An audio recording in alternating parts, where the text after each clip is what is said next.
Hello, good evening to one and all. Welcome to the fights. To one and all. Welcome to the fight. Sounds live. We're off to some kind of a start. And that we're immediately live. But I'm also immediately dropping frames. Go to YouTube. See how that stream is looking. At the risk of crashing everything.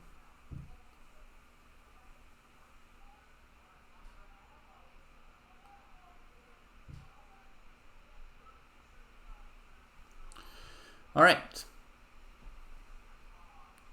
Hey, Warrior Boys Productions. Yes, I can give you a link. To the tournaments. Which section would you be in? Under or over 1600? See, we're going to open up our club.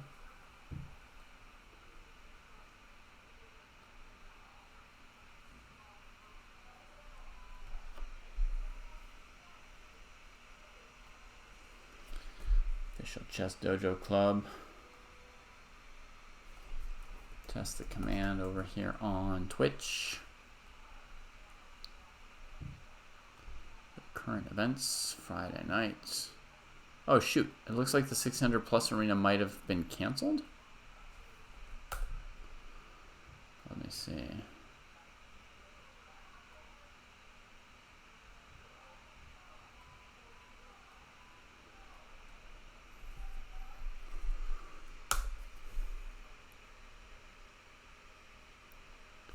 Yeah, it looks like it's canceled. And it looks like people just all joined.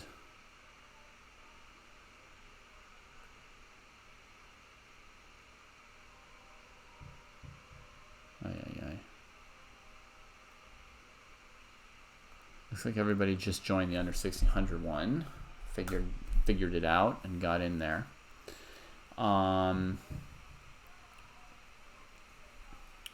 So I'll share the link here. All right. I'm sorry to hear that, Alvin. Hopefully, at least since it's pairing people by rating, hopefully it's still putting people in like reasonable matches. Now we got 1100 against 1900. It's tough. It's tough. Yeah. Well, that didn't work out very well today, huh?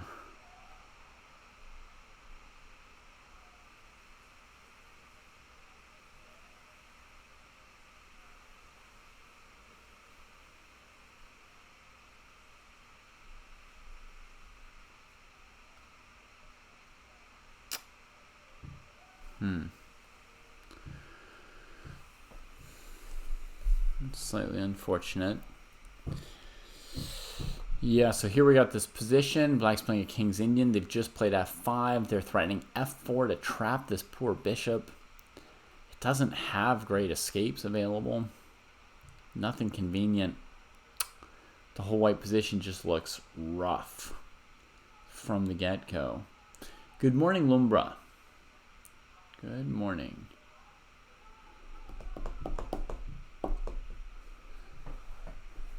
Yeah. Saturday, June 21st. Maybe the longest day of the year.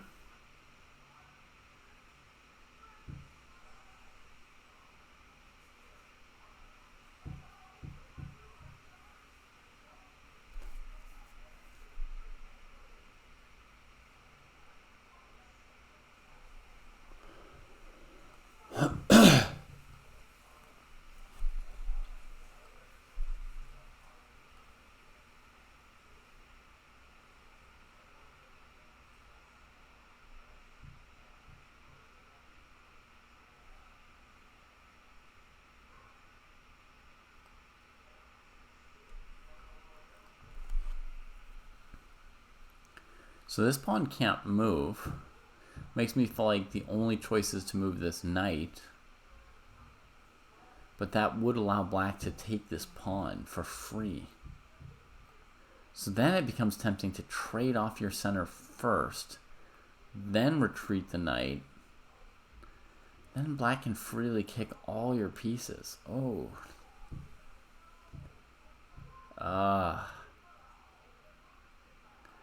Yeah. That's the word I chose for it as well, Lux, from the beginning. Ay, ay, ay.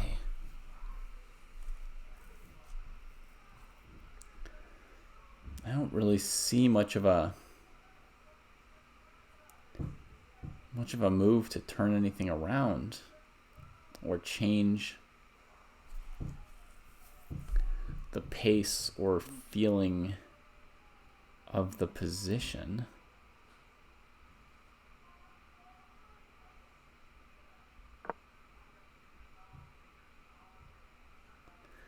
Yeah, I mean, something like that makes as much sense as anything.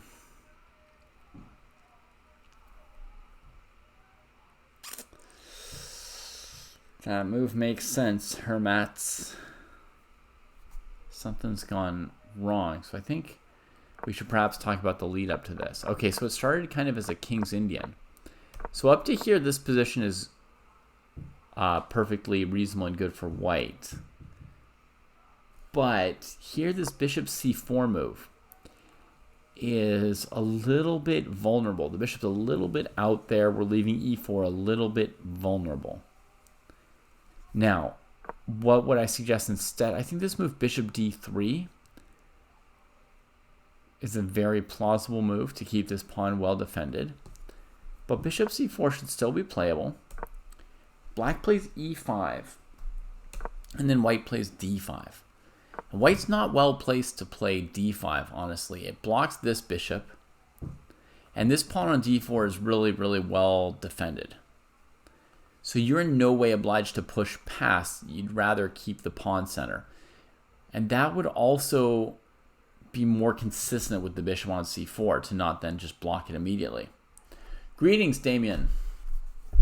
Welcome to the dojo. Good to have you here. Good morning to you.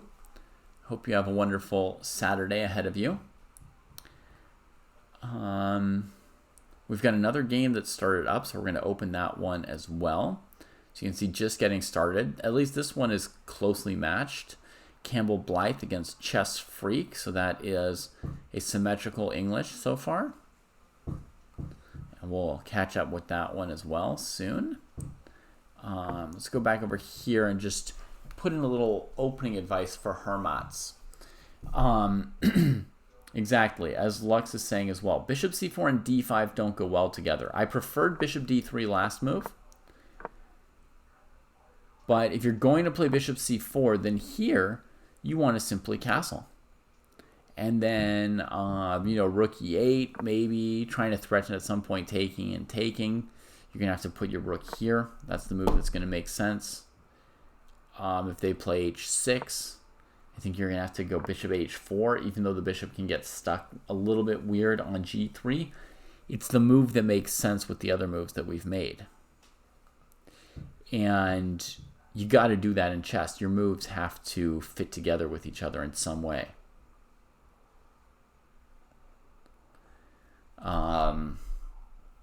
Okay, so yo, Far Eastern. Good to have you here with us.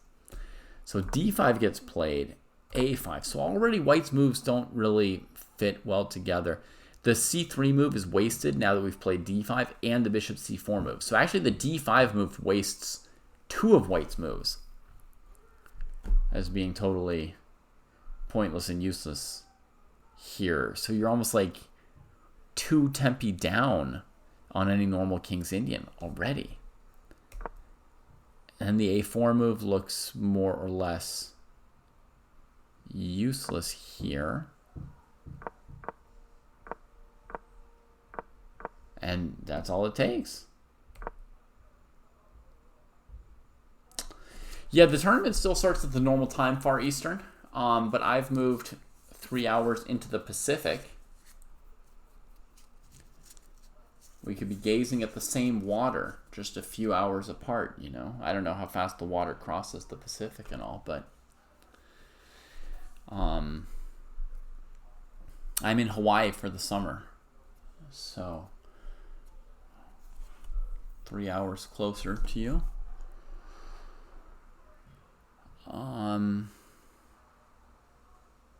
And so my commentary is going to start 3 hours later, probably throughout the summer.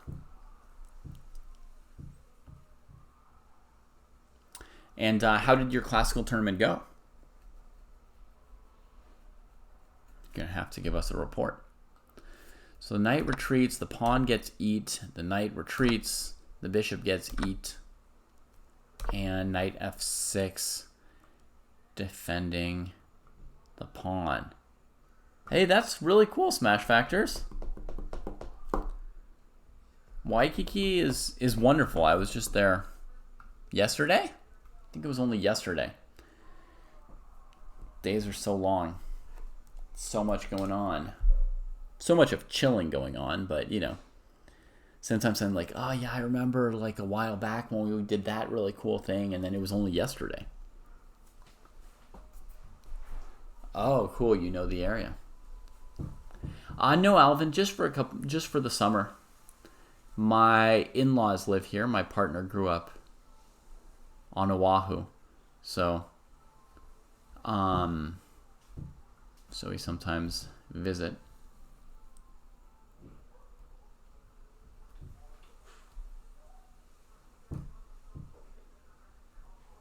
So point-wise, 2.5 out of 9 was respectable.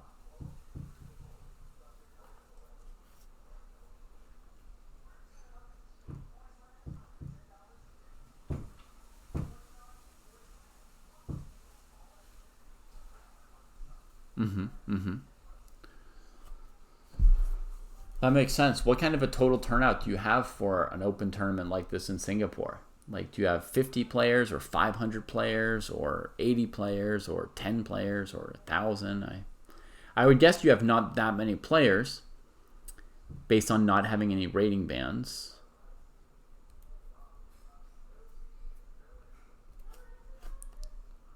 Let's click on our other game here while white thinks. So white has lost one pawn over here and 56. Cool. Yeah, that was my first guess, was in the 50-ish range.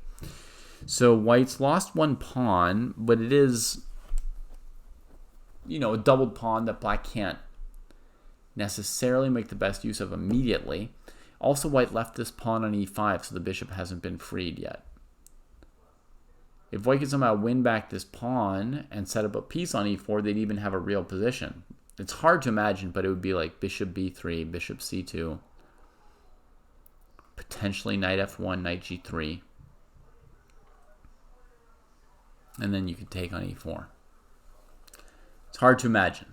Black should be able to do something during that time, but that would be kind of the dream for white. Oh, we got some other games kicking off. We've got games for C.K. Evans and Alvin Cruz. So C.K. Evans and Alvin Cruz, I assume you're muting or signing off from the stream. We'll chat when you come back. Let's open up some more games. Oh, wow, look at that position. Rowdy Rita knew some theory because they're getting deep into this game. And then we got Alvin Cruz and Bay Moan with a French defense here. All right. Well, that's great. We got a bunch of games to look at. So, folks, you can expect a pretty good show from here on out. Unless I fall asleep because of the late hour. But don't worry.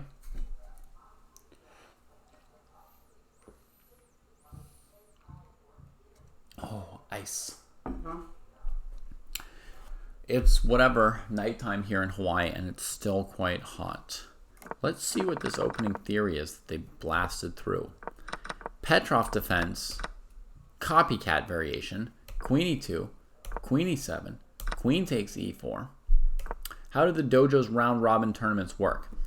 Well, basically, the tournament's just open for people within one single, cohort, you know, one 100-point rating band. And at any time, you know, they're filling different tournaments in every rating band. You join an open tournament, And as soon as the tournament has at least 4 players, I think, it'll be ready to possibly fire, and it'll keep allowing people to join for like 7 days. And then whether it has 6 players or 8 players or 10 players or whatever, it'll start. And then you play 1 game against each other player in the tournament. They'll all be within very few rating points of you. And yeah, you should try to play about 1 game per week with your opponents. You upload the games. You can see all... There will be sort of a cross table, and all the names, ratings, and games, as they get played, the games will be, I think, are accessible through that page. And I imagine the tournaments are mostly people who are members of the training program, but people who are not members of the training program can also join. They just have to pay, I think, a $2 entry fee, maybe. The idea of which is so that random people don't just sign up with no intention of actually playing. If there were no entry fee, it was open to absolutely anybody, you'd get millions of people just joining the tournaments and then walking off, not playing any games. You wouldn't be sure if they even knew they were in the tournament. They wouldn't answer any messages, etc. So, all right, the full copycat variation would have been queen e5, but after queen takes queen, black's unable to play queen takes queen to keep things equal. So here Rita plays d6, d4, trades, goes after the pawn, bishop b5, keeping the pawn maybe. I feel like knight c3 was a good move here. Maybe I'm wrong. Maybe it's something else. Anyway, we get here, castles, knight c3. Okay, so here white thought for a long time. Goes for knight c3. Black can potentially take the pawn back on e5 here by queen or knight. If you take with queen, it feels like a blunder after white removes the defender of the queen.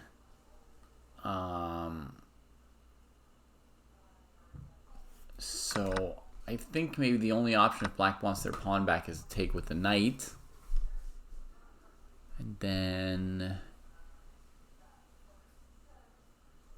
I guess we have to calculate knight d5, bishop d7, rook e1, a few little moves.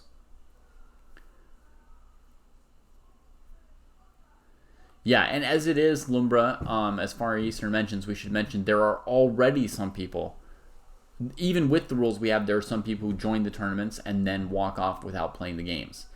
And these might even be people who are part of the training program. So they've invested, maybe $100 in the training program and given us their names and, entered into whatever relationship of collegiality with the other members of the training program.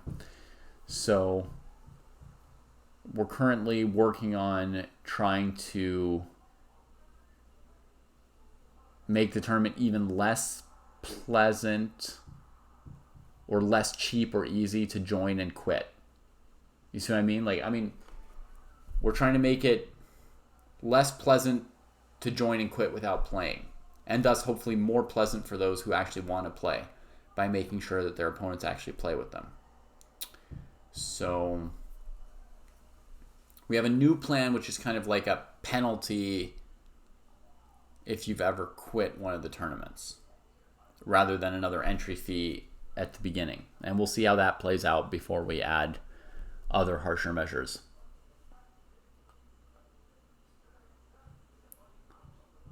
You were number 80 out of 82? Goodness. Okay, so we got knight c3, knight e5 played pretty quickly by Rowdy Rita, who seems pretty comfortable with the position that they have. I think bishop d7, knight d7 doesn't look very exciting for white. Rook e1, knight g6 looks interesting. If queen a4, there's this. Yeah, Lux Tenebris, this is 45-30. Normally, the players over 1600 play 90 plus 30 every Friday night here in the Chess Dojo. So we play very, very serious chess online in the dojo. And also sometimes we play not serious chess, but very often we play serious chess. Eric Blair, the Friday Night Fights, the tournament we're watching right now, is on chess.com. But if you're asking about those round-robin tournaments that Lumbra was asking about and registering for, those tournaments, the players can play on chess.com or Lichess. You get the other person's handle in your round-robin. You see who you have to play against. And it's up to you and them to arrange to play the tournament where you want to.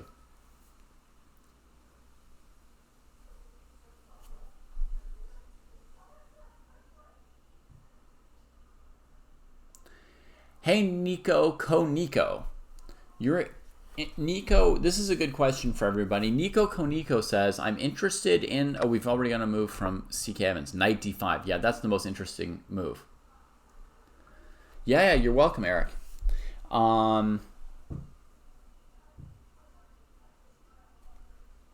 Very happy to provide something to you, Navdeep. So Nico's question is interesting for anyone who doesn't know the Chess Dojo program, or even some people who have joined it might not know the answer to this question. Koniko says, I'm interested in Chess Dojo program, but I'm concerned about needing to do homework, aka annotate my own games. Is that optional? Everything in the Chess Dojo program is our top suggestion, and therefore it's all optional. Everything in a certain sense is optional. However, if you don't do the things that we tell you would make you better at chess, so these are all just suggestions, but these are our suggestions that could allow you to get better at chess. If you don't do our suggestions that would make you better at chess, we're not going to come after you and bother you about not doing your homework, right? This isn't elementary school, or where do people bother people about homework? High school, maybe. But also, you won't get better at chess. So if you're joining the program in order to get better at chess and then not doing what's in the program, you probably won't get better at chess. Now, there are things in the program that are more important or less important, right? So you could join the program, and let's say that you're given 10 tasks, and you do 9 of those tasks and not the 10th. Well, there's a great chance you'll get better at chess, right? Let's say someone else joins the program and does 1 of those 10 things and chooses not to do 9 tasks. That person is fairly unlikely to improve much, right? And also, they're not really getting that much out of the program. So to every person, it's up to them how much of it they do. And, you know, they'll see the commensurate improvement, right? Now, I'll say this. Annotating your own games is maybe arguably the most important thing in the entire Chess Dojo training program. So if you choose to skip that aspect, you're not going to be following a very full training program. There are a lot of other tasks that you could do, but you'll be missing a pretty important step, and the other tasks are somewhat designed taking into account the idea that you are doing some analysis of your own games, right? So does that answer your question clearly, Nico? And anyone else who's wondering about that? Like, for example, some people didn't sign up for the Chess Dojo training program because they said, oh, for my rating band, it said that my classical games need to be 45 plus 30, but the tournaments where I live are always 45 plus 15, so none of my games would count, so I didn't join the Chess Dojo program. To that person, I would say, well, the obvious solution is follow the Chess Dojo training program, play the games that are at 45 plus 15 instead of 45 plus 30, and then annotate those games, and basically you'll do fine, you know? Like, it's a small difference, but you're still doing the bulk of the work. And that's not the kind of thing that's going to spoil it, right? It's not like Jesse or I are going to come to you and say, like, we're not counting your games because they were 45 plus 15. We're removing your games from our website or something like that. No, we're giving you suggestions. Then you have to have the brain to ask yourself, you know, how important or not is this? Do I have to do this element or not, right? So, yeah. How much does it cost? Asks Tata Super. Tata Super, right now the Chess Dojo training program has two different prices. One is if you live in India. The other is if you live anywhere other than India. If you live anywhere other than India, I want to say the price is $15 for a month or $120 for a year, which is the equivalent of 8 months. The difference in pricing is really great because most people aren't going to improve so much in a month, so we're really incentivizing people to commit to a longer period of time doing the training, right? So that's why the 1 year price is so low versus the 1 month price. The 1 month price does allow somebody to try it for a short period of time, very cheap, and get a sense of the program. Another way to get a sense of the program is to just hang out in our free YouTube videos, free Twitch and YouTube streams, you know, get to know us and get a sense of what quality of instruction you think might come from us. And then the prices in India are something like 40 or 50% of the price elsewhere in the world.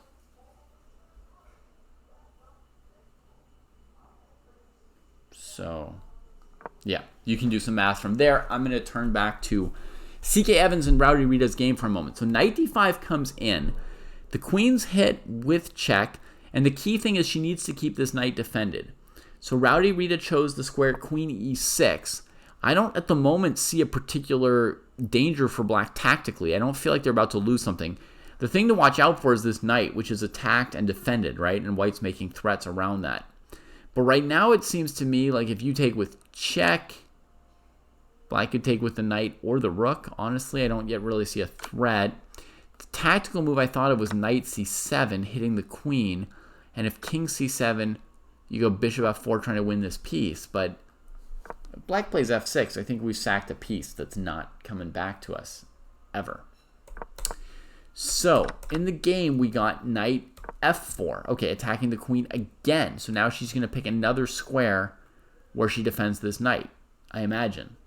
So we're looking at queen d6, queen f6, queen e8, technically. Queen f5 might be a blunder, but I'll list it anyway.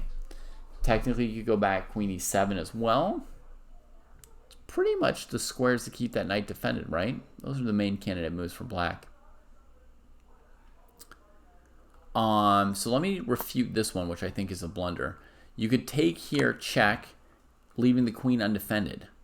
White wants to take the queen next move. And then if the queen escapes, now you get the knight for free. Morning, Oscar Chess. So knight f4, queen f5 looks like a blunder. All the other moves look fine. Queen e8 gets played. Keeps the piece defended. Keeps this all defended. Against bishop check, black might be planning to retreat with the knight now, having put the queen where she's defended by a rook. So that looks pretty sound. Let's click around on some of our other games here. We've got a fifth game that's kicked off between AFM Sambola and Zach on track. And white's playing a very solid third move here, sometimes called the Kali system or associated with the Kali system. You support the d-pawn, you leave the bishop inside, and then you prepare to put the bishop on the long diagonal. Zach develops aggressively with two knights towards the center, and this pawn putting pressure on white's pawn center, willing in general to go down a pawn to sort of take over the center and play a queen's gambit as black. So we get knight c6, a3, and here Zach is thinking. So far, Oscar, there's nothing that's turned into a mega fight. We're pretty early in most of the games that I'm checking out. Let's check back on Campbell Blythe and Chess Freak. Well, there we go. This looks like a good fight. Let's back up a few moves. I assume black sacked a piece to get this kind of an attack, right?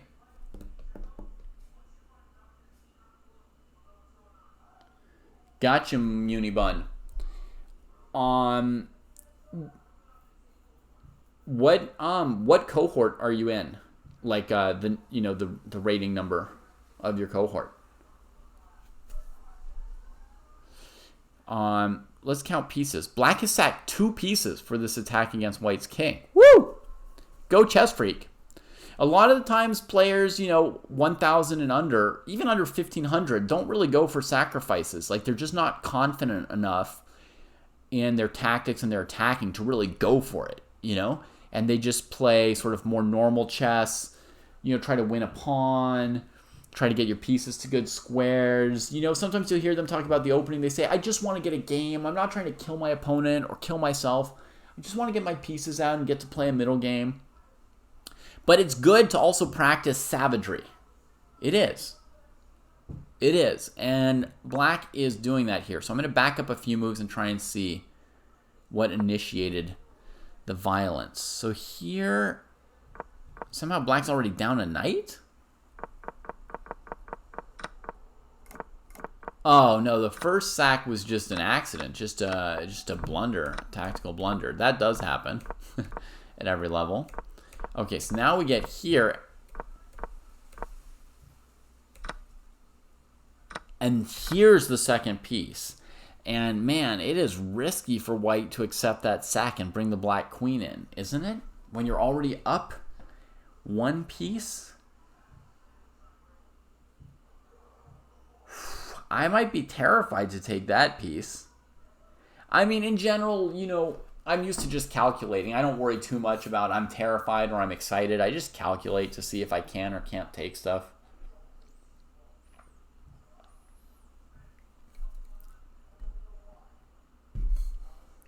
Fair enough. Far Eastern says it can be good to be a quote-unquote civilized savage. Somebody who first puts a lot of pieces on good squares and then says, all right, time to sack these pieces from their good squares.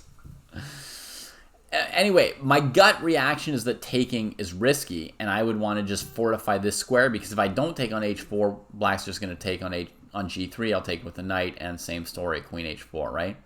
So my first thought here is to play queen e1. Lumbra suggests bishop e1, which looks similar, but once again, the master's instincts sometimes just come in to help them. I didn't think queen e1 because I saw this. Oh my god, black has won the game in 3 moves. We couldn't even get to the position fast enough. All right, folks. That was really savage. Oh, look at that. White didn't take on h4. And black did just keep sacking, just force the way in for the queen. Mate threat. Rook f3, check here. This is the position where we joined the game. h4. Knight moves away. And black doesn't even trade the knight on f5 for the undeveloped bishop, which is amazing, right? I mean, normally you'd think you just, first of all, knock this piece off the board. But no, h3, black just keeps coming with that pawn. The threat is to take here, which is a devastating threat. White can play knight g7, king d6. You have to learn to just not care about that when you're the attacker. You know what I mean? Like after knight g7 check, well, it's just a check. You move your king, and then next move, you get back to your attack, right? So white plays rook h3, getting rid of that pawn. The bishop, by the way, had nowhere to go, right? And if black takes it with the pawn, you're almost checkmate. The pawn's going to g1 next with an extra queen, and the rook's developed. So h3, I would give that a straight-up exclam, maybe even double for Chess Freak here at this rating level. Seemingly no real defense for white. They take it, takes, and now the fatal move taking the rook. That allowed checkmate. Now here, even after sacking your rook, you can probably keep playing as black if you find this move, right? That looks like it gives you a game as white. Because black sacked 2 pieces earlier, and now we sack a rook. Capturing the knight on g4 is big. That gives me some real hope. Actually, this could have been a brilliant defense by white, to sack the rook and then take the knight. That would have been genius. The one move to really look out for is rook g3, but you do have queen takes g3. So rook g3 doesn't work. So some very exciting possibilities here. And to both of these players, I would recommend just spending a little more time when things get this hairy. Because I noticed that they each had 45 minutes. They started with 45 minutes, and one of them has 45 minutes, the other has 40 minutes at this point, right? So I would say h4, sure, I could see that. But then here, h3, this is a move where I would suggest thinking, because you could also consider trading first, for sure, right?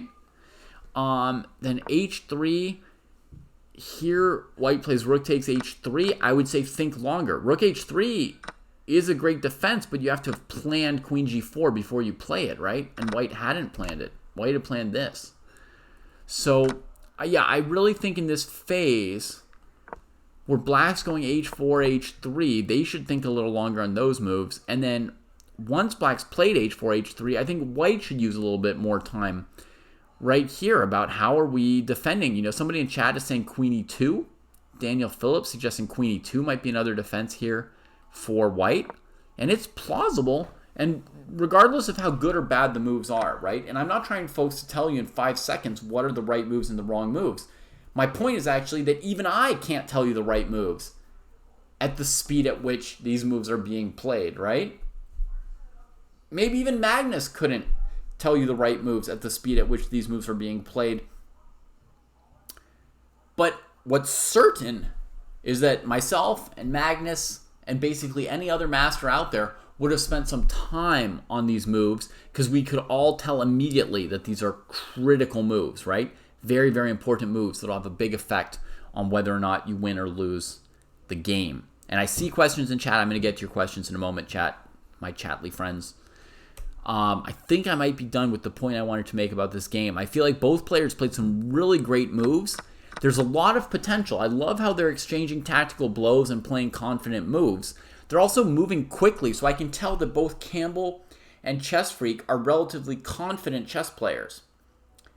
They're willing to play bold moves. They don't spend a lot of time double checking. They believe in themselves. They're willing to live on a blade's edge and play sharp chess. And I commend both of them for that. That's a very, very good sign and very good start. But now take that bravery and try and hone it. You know, add some precision to it. You know, when you get into the hairiest moments of the game, that's when you want to stop and use the most time. All right? So, thank you, Campbell and Chess Freak, for giving us a great battle. I'm going to open up another position of ours. Oops, sorry, that just ruins the view a little bit. We're going to put this position on the board for you guys to think about it for a moment. You can think about your impressions, whether you like white or black, etc. And I'm going to answer one or two questions from chat that were there just before. So before Tata Super, we had Munibun, who just graduated to 1100 to 1200, saying the only problem they're facing so far is finding enough people from their cohort to play classical games and sparring with. So I would think in the 1100 to 1200 cohort, I would think you've got 100 people in that cohort. So whatever time zone you're in, there's got to be people in your time zone. So I think that with time, you'll be able to connect with more people. There should be a good supply of people for classical games and sparring. And maybe you can find a couple friends to sort of like repeat the sparring with, or, you know, friends could be a strong word, or training partners. You know, you decide how much it's a friend thing or training partner thing, but I think you should be able to find people to do consistent sparring with. And you only need like 2 or 3 people is already a really good start for a sparring team. So you could try finding people in Discord. You could try just sending messages to people that you find off of your cohort scoreboard, or you could just make announcements, you know, here in chat whenever we're live on Twitch or YouTube. You could look for a buddy. One place you can play classical games is right here tonight, Munibun. I don't know if it's nighttime or daytime for you right now. But Friday Night Fights, we do this every week. A 24-hour arena of classical chess.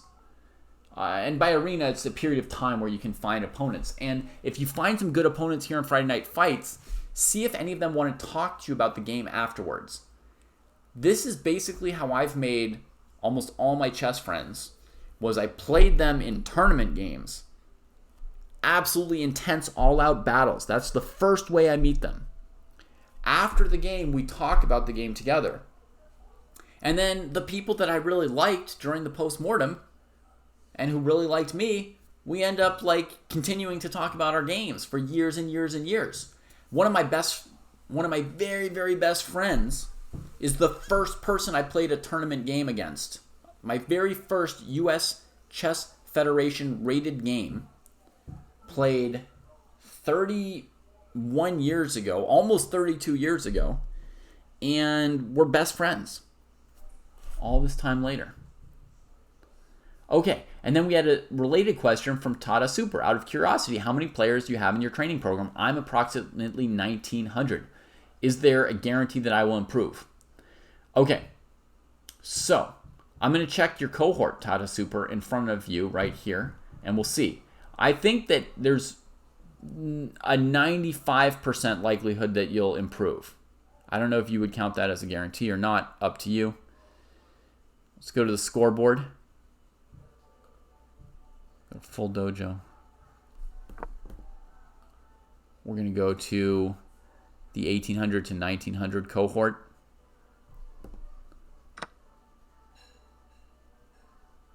And we're just going to have a look here. It says there are 75 people in your cohort. Okay. So 75 people in your 100-point rating band. We've got a different training program for every 100 points, Tata Super, after 300. We've got one training point plan for 0 to 300, and we've got one training plan for people over 2,400 FIDE, so like IMs and GMs. From 300 to 2,400, there's a different plan every 100 rating points. The plan you'd be following for 18 to 1900 has 75 people doing that plan currently. And as far as guarantee that you will improve, I would have to know more about you to be able to completely guarantee it. But I would say the odds are somewhere in the 95 to 98% range that you would improve. I mean, I don't know if you'd actually follow the program, if you would, do the work that we assigned to you. I don't know how much you've trained in the past, etc. So we'll see. Alrighty.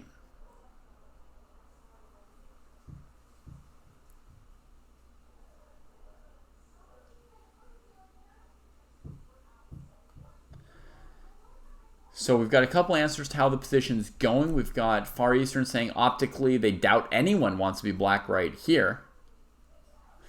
And Oscar Chess says white looks to be crushing here. How good would you think the position is? They do need to have good pawn play to break black's position. Right. So sometimes if we all agree that white's better, as we become stronger and stronger players, people become interested in asking how much better. You see what I mean? Like people want to know, like, is white half a point better?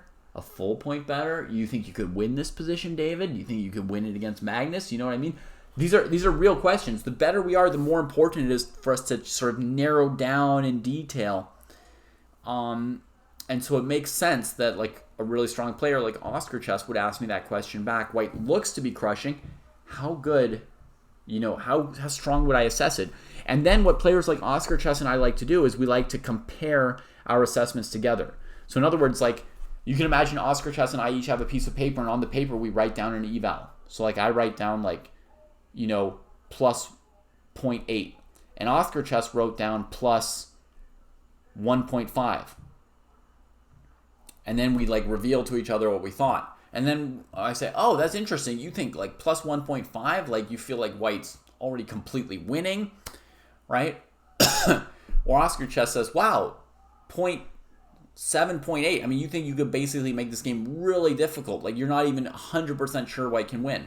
And then, that's like a starting point to start a discussion or an argument, etc. And that's how we get better at chess after, 14, 1500. That's how you get better, is by having these kind of discussions and arguments and getting into things like that. Below 1200, you basically get better by practicing and learning tactical patterns. 1200 to 1500, you can still keep getting better without getting too deeply into really deep arguments, but you have to start learning some basic endgame techniques, some, make sure your opening is clean enough that you're getting into the game by move 10 or so, you're developed. And you'll start learning some middle game strategies, but you don't need to argue like crazy about all of those things, right? And then you have to keep working on your tactics for sure. But at some point, chess really becomes like getting deep into all these little arguments.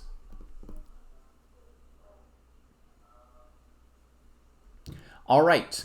Muni Bun asked another general question about it, because Muni Bun joined recently, was in the 1000 to 1100 cohort, and just graduated into 1100 to 1200. Do I recommend finishing all uncompleted tasks from the previous cohort after graduation and then focus on the tasks in the current cohort, because you don't want to have holes in your skills? Any tasks that we think you needed from your previous cohort will appear in the next cohort for you automatically. And any that we don't think that you need, or that we assume you would have to have by now to graduate into the next cohort. Like, let's say checkmating with king and queen against queen. At this point, we might be assuming that you have it, and we're not asking you to check it off anymore. So you don't need to worry about, should I go back and do something? Should I finish something? If you're midway through a book that you're enjoying, personally, I would finish the book just because I would enjoy it. If you're midway through a book you don't enjoy, I would let it go and move on to tasks in your current cohort. But in general, you don't need to do a bunch of worrying about, what should I do? Should I do it in this order? Should I go back to that cohort?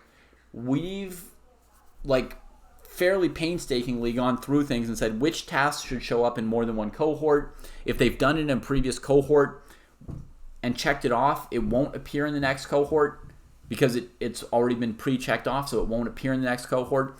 But if you didn't get to it in the last cohort and it's important, we'll bring it up to the next cohort with you, etc. So hopefully you don't need to worry about anything. We've got people often wondering, should I start a cohort below my cohort? Some people who are like 1800 are like, I want to start in the 400 cohort and make sure I do everything exhaustively that the dojo thinks I should do. But that's too much second guessing and stuff. Like, we've taken care of this stuff for you so you can stop thinking about meta questions about your training, and you can just do your training. You see what I mean? That's one of the it's one of the big benefits of the training program. Is not that necessarily we have the only or the best training program that exists, but we have a decent program that will work, that's been put together by people who put a lot of time, thought, and effort into it. And you can just follow it and stop asking yourself, what should I do? What shouldn't I do? When should I do it? You can just do what we put in front of you. So...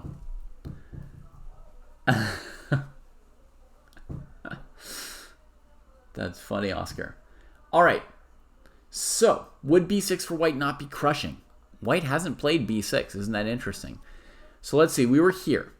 White chose c4, gaining space in the center and trying to improve their pieces rather than immediate b6 trying to crush. That would have been a pawn sack. Let's see how good or bad it is. Takes, here. Maybe like queen to the a file as a follow-up, potentially. Knight back to c8.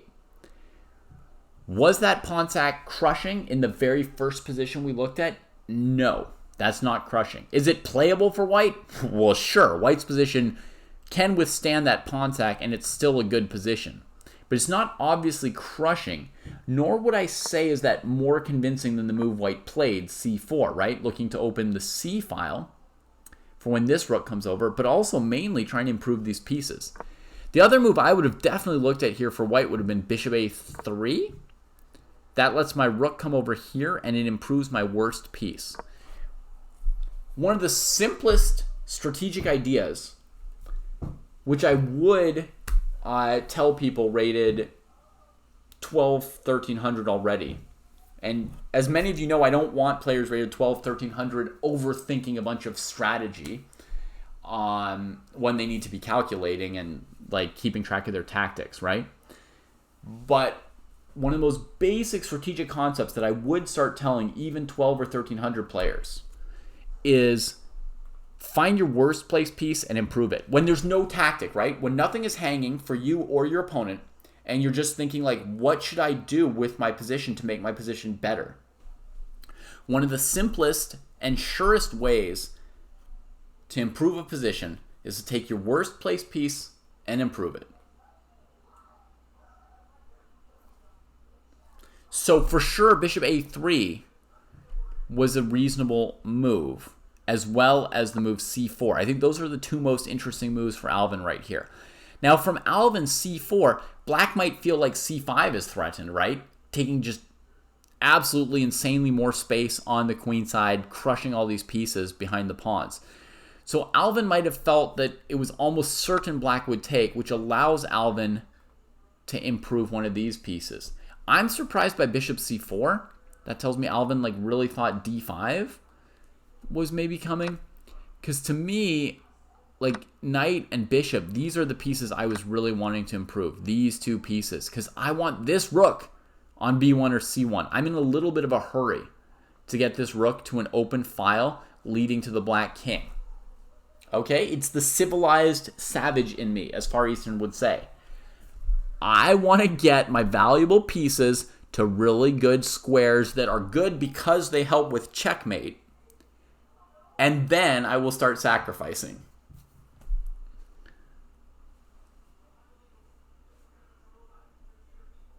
Yeah, thanks for your comment, Lumbra. And Yosef, you've rejoined recently, and you're having a blast at the site. You enjoy following the progress on the tasks, and it really makes a difference. Great. Yeah, we're, you know, the training program's been around for 4 years. The website's been around for 2 of those 4 years. At first, it was just a Google spreadsheet. Technically, 3 years ago, the site was starting to be built, but it had like a calendar and it didn't have everything yet. So, yeah, hopefully you've got some improvements that make it better and easier to use than before. We're very, very... I appreciate that you were willing to rejoin or retry it after a previous experience. We are definitely trying to make it better. You're starting to annotate your games? Yes. I have some games played a couple years back. Should I bother annotating them as well? I play on a different level now. Not sure if that helps. So if you think you play on a new level now, Joseph, like if you've increased in rating by more than 100 points, it's not super important to annotate your old games. I would basically spend your time on your newer games. And if you annotate all your new games and you got nothing else to do, you could certainly go back and look at your old games. It's fun, it's cool, you might learn something, but it's lowish priority, I would guess, right? Yeah.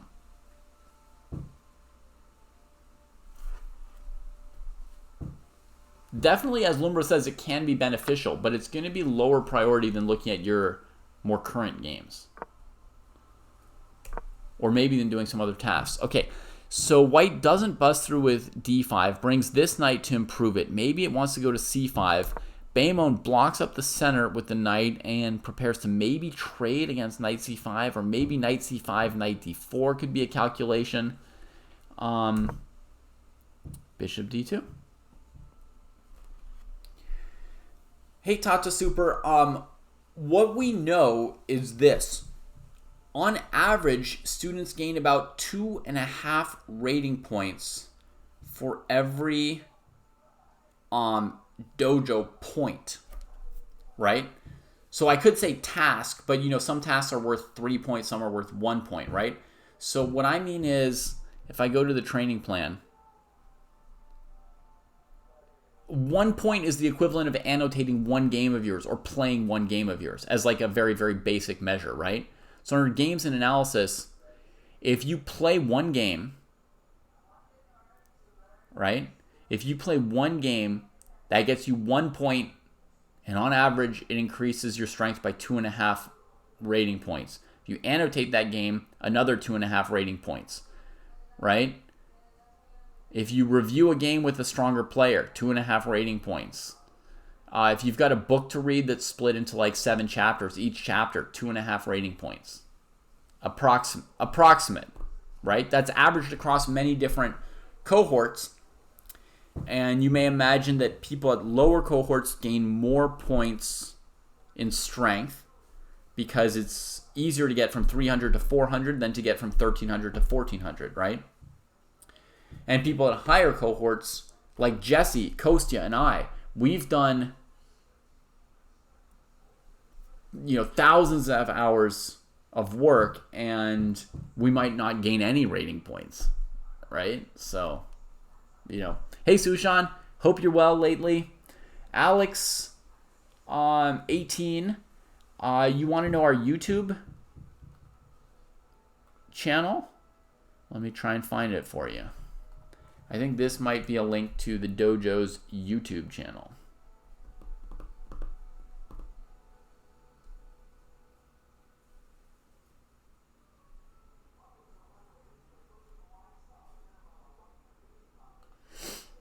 Okay, so bishop d2. David's happy. David wants this rook coming. c6. Look at that. Baemon needing breathing room on the queen side makes it possible to initiate some trades and open a file. A tough decision to make, but I guess Baemon was feeling cramped and felt that giving white more time to bring the rook over, it was only going to get worse and worse, huh?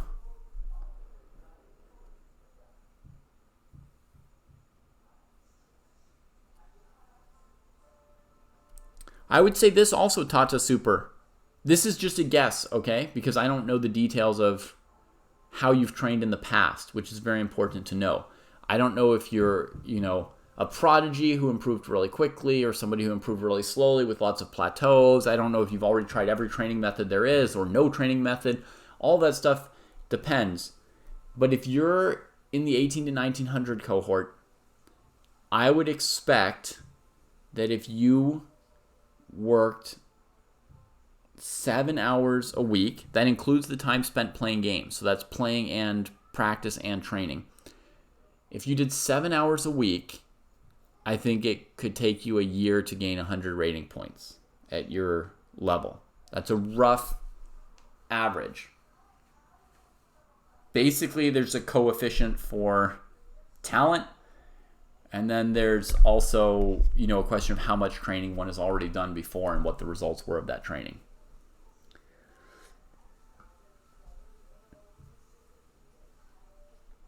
Lux Tenebris also asks this question, I think spurred by what I said about Jesse, Kostya, and I training so much and not going up much. Do you think at a certain point, after you've hit basically your rating ceiling, that training is a way of slowing the decline? Yes. Yes. My training and Jesse's training might, at this point, only be slowing the decline. Kostya is younger than us, so he might still be improving a little bit. I wouldn't be surprised if Kostya is still improving. But Jesse and I would mostly be slowing the decline. But you could also say, I declined maybe a lot when all my kids were babies and I wasn't playing any tournaments, and that maybe in the last year, by doing some training, I may have recaptured some of strength that I'd already lost.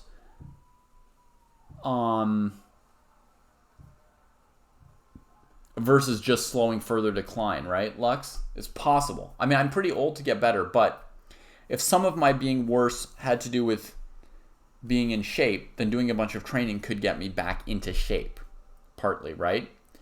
And certainly the tournaments I played last year in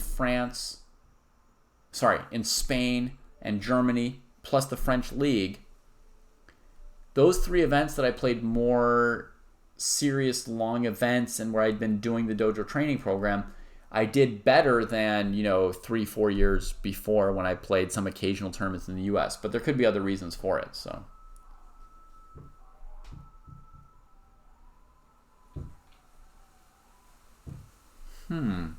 Sushan, maybe you want to play a time control that's twice as fast or half as slow. so that you finish your game right before you start waiting for it to end. It could be psychological, but it could also reflect what you prefer, you know, in terms of your attention span and your interest, etc.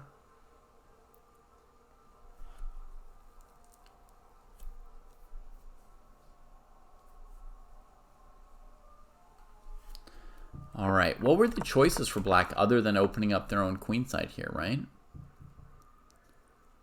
Is there any counterplay to be had? You could throw h6, g5 at white, but it's a fairly not an amazing pawn sack, weakening the f6 square as well. I think I would prefer just playing f6 and trying to mess with stuff in the center. So to me, those are kind of the two main candidate moves.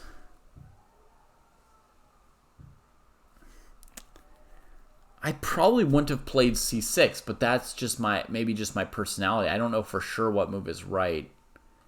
But I feel like I would play f6 here. Yeah, I understand you're talking about classical OTB tournaments, Sushan, and I'm saying maybe you want to find tournaments that are a faster time control. Because there are OTB tournaments that are, you know, rapid or different time controls, right? There are tournaments that are played at 30-minute games, 45-minute games, 60-minute games, 90-minute games, games with or without increment. Maybe you want to play something a little bit faster.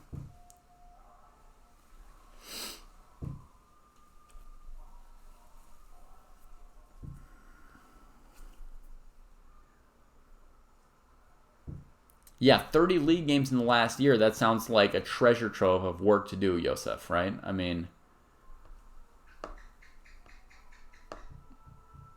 depending on your rating, you could spend anywhere from 1 to 5 hours reviewing those games.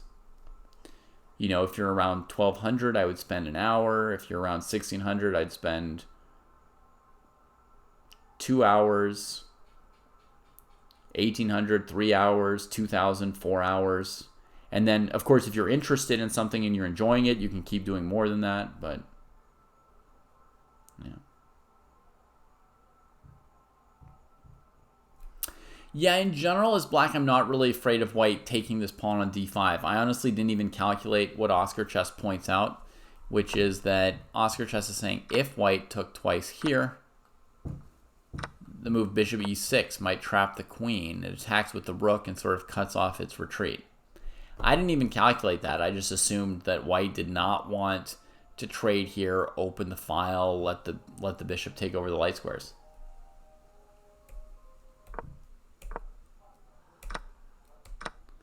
So we get this trade here. Rook to the C file, not the B file, right? Because judging that this pawn is defended, we want to attack on multiple files. Maybe this rook will come here to press on this file. And then at some point you have the idea of rook takes c6. Makes sense. Especially, you could also at some point play like a6, and if black plays b6, the bishop better be defended.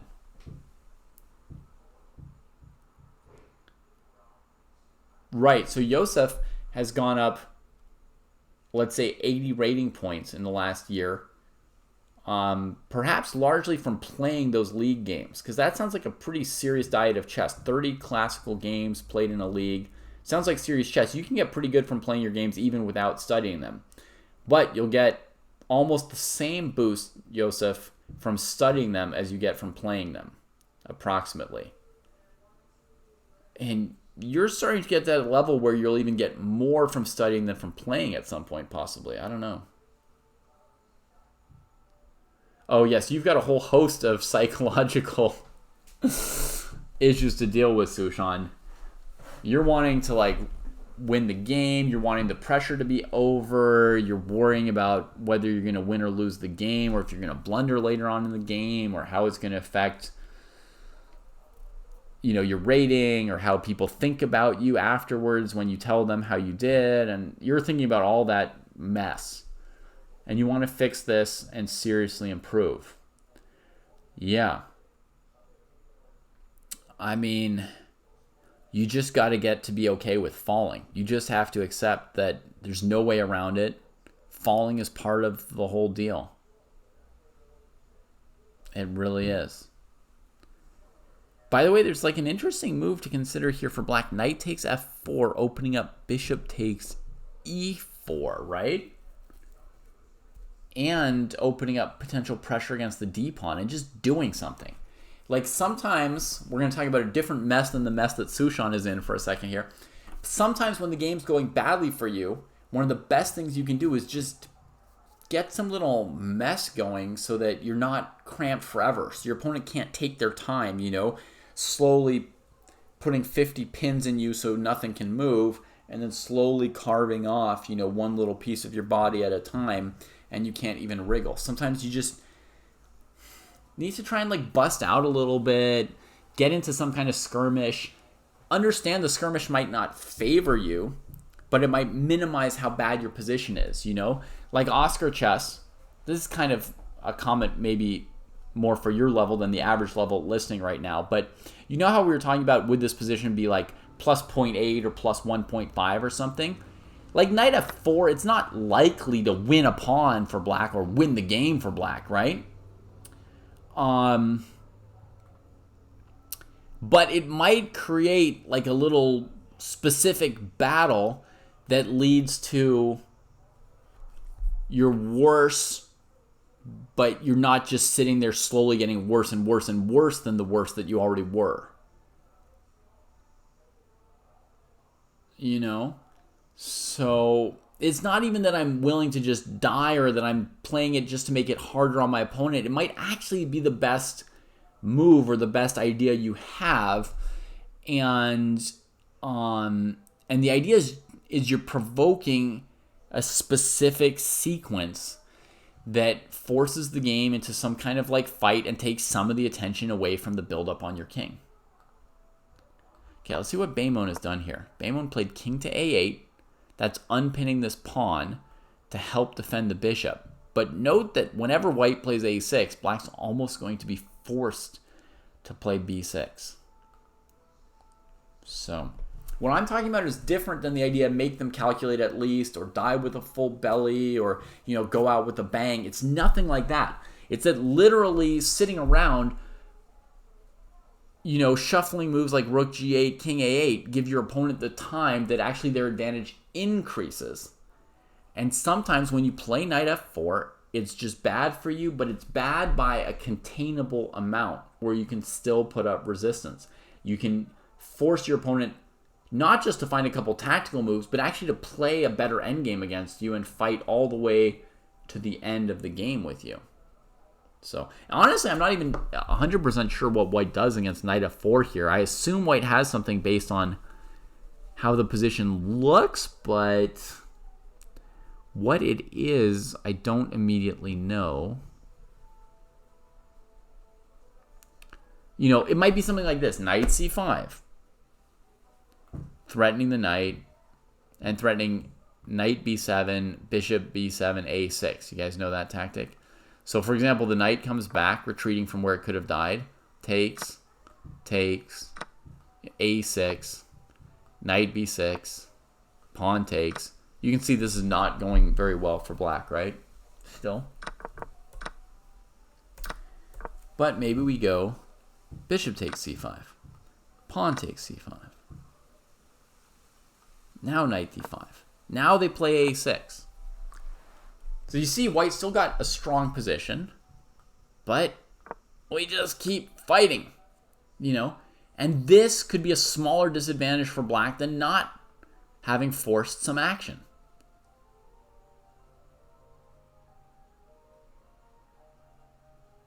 So sometimes that's what you have to do. It starts to open the center a little bit. It takes away from just the slow motion attack against your king. Okay, king 8 gets played.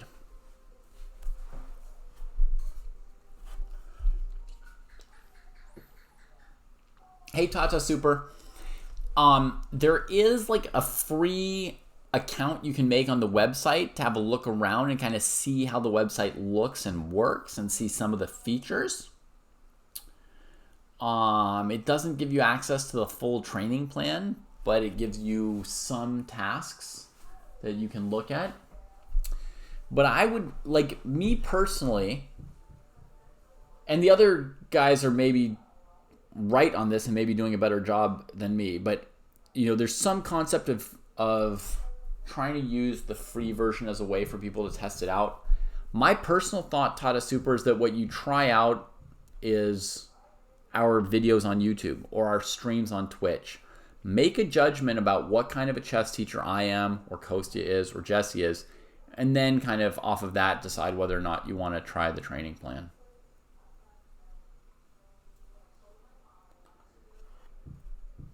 So king a8, it tucks the king, which prepares potentially like a rook b8 defense, which makes you pretty immune, not immune, I guess this king's never going to be immune, but it matches up well against this idea of a6. You can protect this point a lot, right?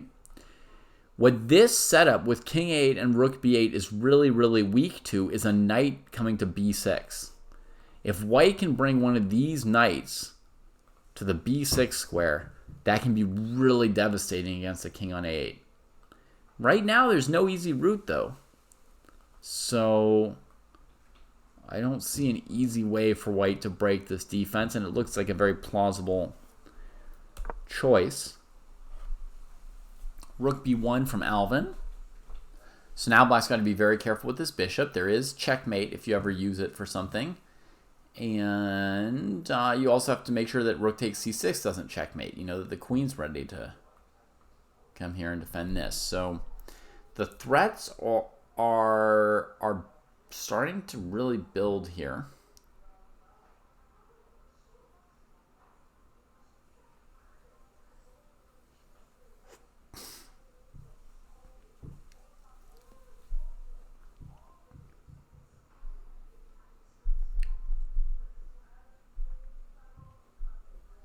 Yeah, I mean, to me, this exchange of moves, king a8 and rook b1, it actually feels like it got a little bit worse for black. I feel like there's less and less room to move these pieces. Less and less chance to play knight f4 or something. So you're more and more stuck waiting for a decisive maneuver from white.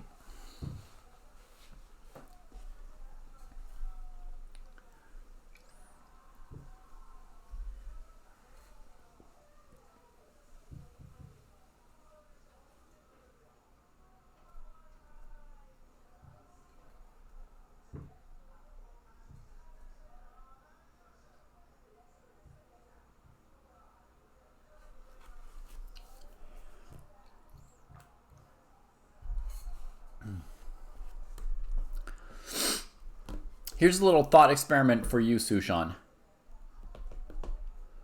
If I went to a tournament, played some bad game, lost some rating points, and then you saw that shameful game that I had played, where I lost to somebody lower rated and lost some rating points and so forth, what would you think of me when you saw that?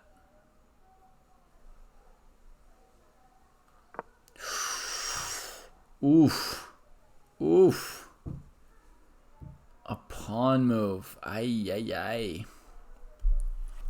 It is such a tough situation for Baymon. But I do not like moving a pawn. I guess the idea is so this bishop's defense can't be broken by the move a6. But honestly, I mean, with the pawn on a6, there's always bishop takes a6, right? So in a sense, the pawn's just as overworked as if white had a6 available. It's never a perfect defender. Ay, ay, ay.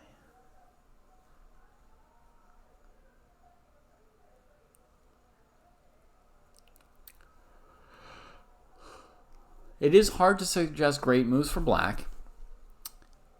But, I mean, I would still play moves like bishop e7, just so connecting this rook to the rest of the back rank, right? And then tuck this rook on b8 or c8. Since white doesn't have knight b6 coming, maybe rook here. Bishop e7, queen d7, Rook H, C8. Just bring every piece you can that way at the moment. I feel like there is room to, slightly improve the communication of the black pieces, even despite the cramp and the pressure.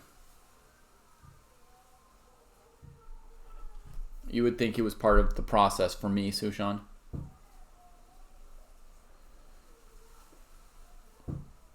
Not something for me to be embarrassed about.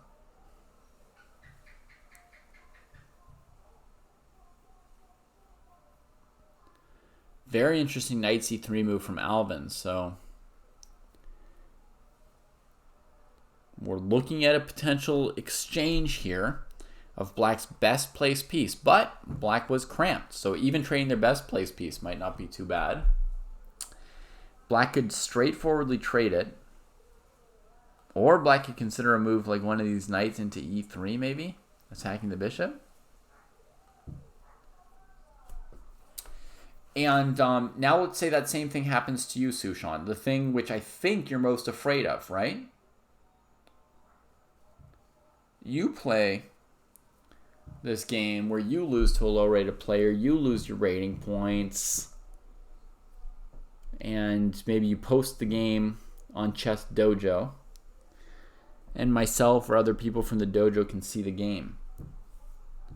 Is that also part of the process? How do you feel about that scenario? I think that's the scenario you're most afraid of, but how bad is it really?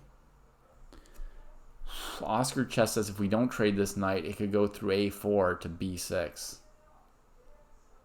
which could get even worse.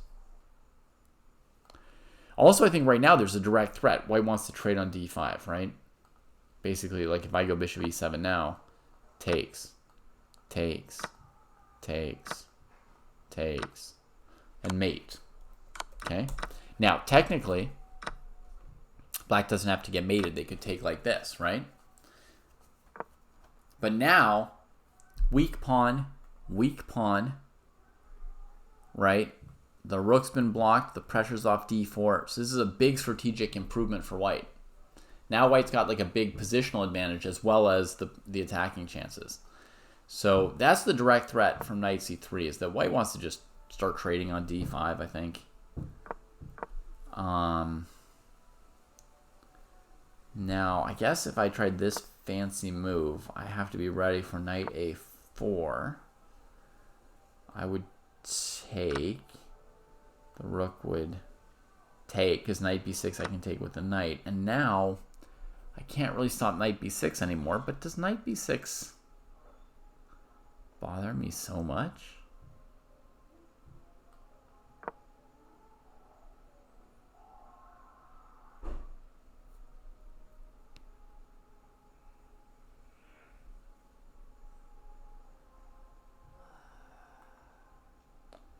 Knight f5's hanging after I trade, yeah. But not until I retreated the bishop and attacked it, right? It was only hanging after I came here and attacked it, right? But, I mean, yeah, I guess that's another feature. I don't know if you mean tactically or strategically. Strategically, this knight is not as secure as it was before, right? So we've lost the support for this piece. We've lost this outpost. Piece bad, pawn bad. We've got to figure out for this guy. So strategically, it's all kinds of bad stuff for black. My feeling is the simplest for black is to trade that knight, honestly.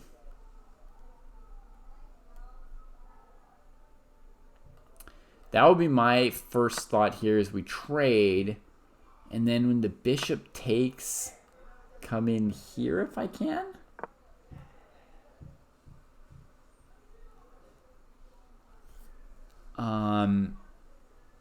Potentially I trade off this piece. Potentially I get counterplay here.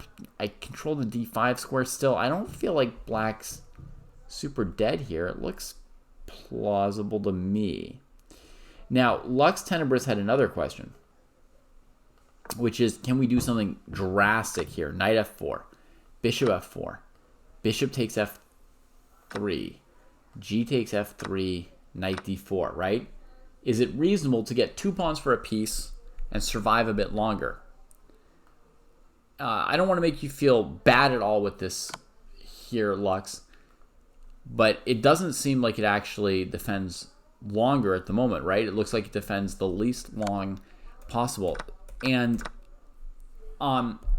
sometimes, and this is like a heck of a tough thing about chess, folks, sometimes this kind of like resource, you know, where you do something violent, so to speak, you shuffle the game up, you mix it up, sometimes that makes the game hard for your opponent, right? Other times it just accelerates the defeat, right? And knowing which is which is just so hard to choose, right? Oh yeah, you're right, Dabo. I'll show that in a moment as well. So sometimes you're making life hard for your opponent, you're muddling it, you're forcing them to think defensively as well as offensively, and they're not ready for the switch up. Other times, you just hasten your defeat, right? So there's not a hard and fast rule for when to look for this kind of thing. But in this case, we could do this version of it if you want, Lux. You can already take the pawn here without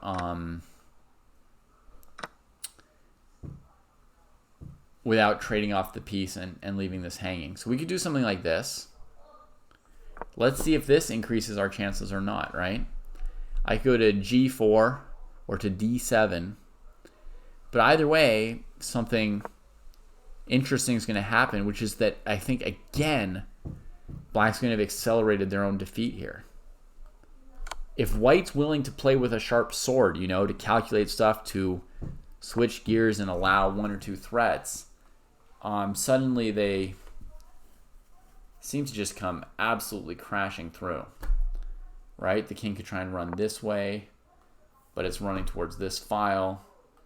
We can take here, and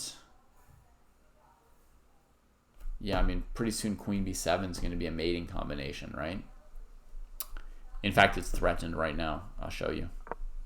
Well, maybe I'll show you by extricating the rook.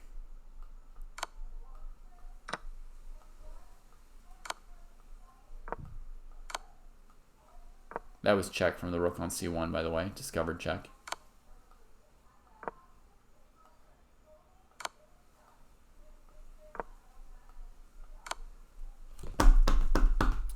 Checkmate. Just a swarm of white guys hitting that queen side there. So, yeah, I think this knight f4 move was pretty interesting earlier, but now I feel like it just accelerates our death. All right, Baemon plays knight takes c3 after 7.5 minutes. I love that Baemon put a lot of effort onto this move. I think it was a great choice as well. And after bishop takes c3, has knight e3 prepared as a follow-up. I also love to see that. When somebody thinks a long time, I love for them to have a follow-up in mind. Now, depending on how good you are, it's easier or harder to ever predict your opponent's moves, right?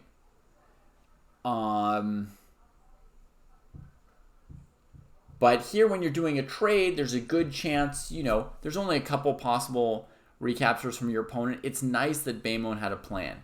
It's nice that they weren't still hesitating between bishop f3, gf3, or whatever. You know, Baemon knew what they wanted to do with this. Knight e3. And by thinking a long time, but then playing a follow-up quickly, you put more pressure back into your opponent's court. So I do love that. Warrior boys, you're welcome to play a second game for sure. Hop into the pool and see if you find somebody. Bishop b4 is the move, somewhat forcing with the queen threat here immediately. And, oh yeah, Dabo had a cool idea I wanted to show before.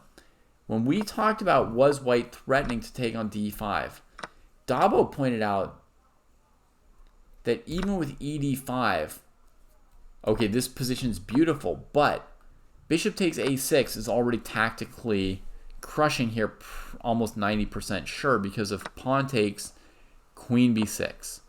You're threatening the bishop. You're also threatening queen a6, mate in 1. There's more or less two relevant defenses you'd have to look at quickly. Bishop b7, queen b7 mate.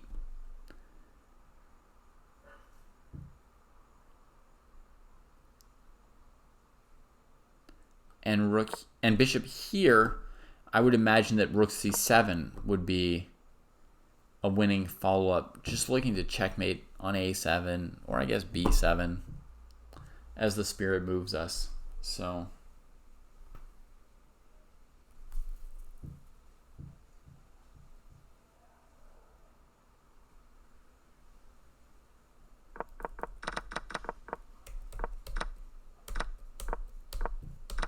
knight c4. Okay, so you see Beimon doesn't think too hard here either. The 7-minute think is paying off. They've got some moves planned. No long hesitation on this crazy move. Again, Lux, this would be like a kind of interesting idea from a certain perspective, right? You could then throw rook takes d4 out, or you could play f6, which I wish we had played much sooner. So we'd have queen g6 coming after this stuff. Instead, we just get clean move. This was the plan. We trade off another piece, and go for the b5 square. Beimon is staying in the game. And look at that beautiful sequence of quick moves after the deep think. That deep think into 4 quick and confident good moves. Now that is a very high-level use of Beimon's time. That was beautiful. Good work there.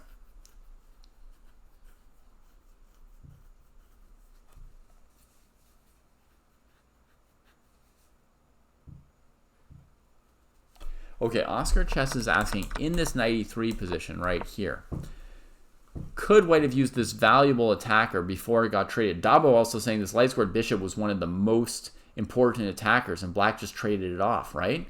So would this, and this have worked out comparable to the pattern we were just talking about in the other position? Let's have a look. Bishop here, rook c7 in one move is missing, right? So it's not as simple as the other one, Oscar Chess, right? Now, candidate moves d5 to try and play bishop d4, but d5, knight d5 is with tempo on our queen.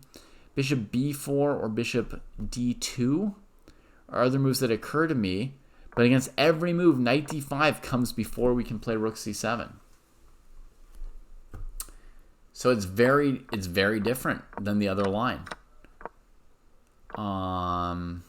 This knight's proximity, this possible square, which in the other line was stuffed by that bad black isolated pawn on d5, remember? Rook sack possible? Okay, let's see. Am I missing something interesting here? Here. Oh, this move is possible because this rook's not defended. Oh, that's nasty. Right? So if queen takes rook, queen d8 is pretty good for white.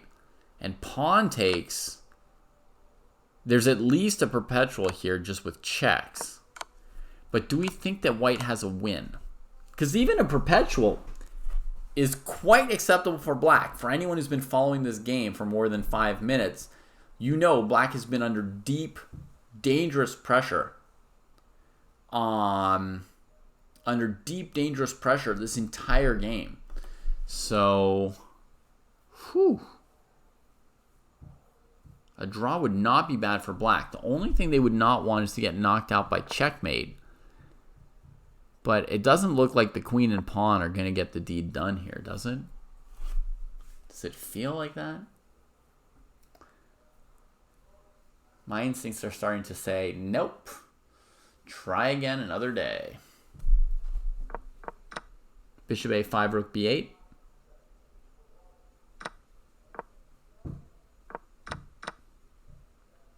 So we get bishop b4 in the game. The bishop gets traded. I don't think bishop a6 quite worked here, but it's possible that I did not look hard enough for the right line. So we get all this. This rook move, which looks beautiful. Rook c5 cutting it off, but that's another trade for black. I would say another trade's another win for black, right? It's looking less and less likely to get checkmated. And more relevant, this discussion of, like, if you play the right moves, maybe it's like, you know, plus 0.8 for white. Like, you're in danger, but you're alive. Maybe just keep the piece, says Lux. Yeah, maybe just keep the piece. Let's look right here. Could the bishop simply have dropped back? I think white was thinking black's knight is a great piece as well. You know, but could it just have dropped back, keeping open this major breakthrough option?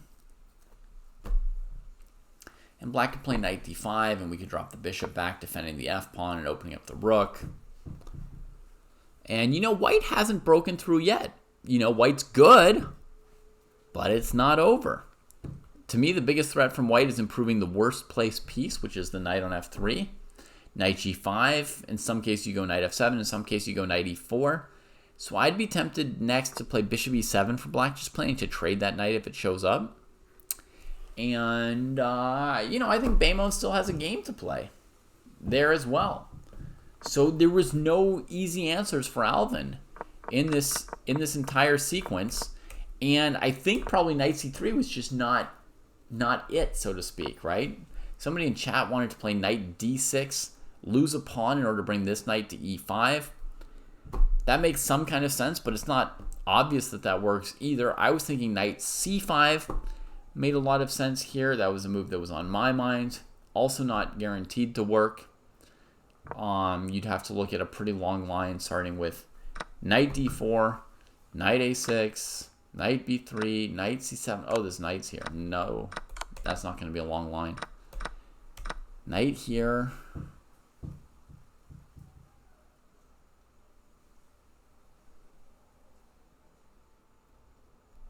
Gosh, I don't even know what comes next. Whoops, sorry. Lost the position. Anyway, there was just nothing that easy, but I'm not a huge fan of knight c3 at the moment. I think Beimon surrenders the bishop a little bit too easily here. That's just instinct. That's just instinct. Hey, Red Eye, welcome.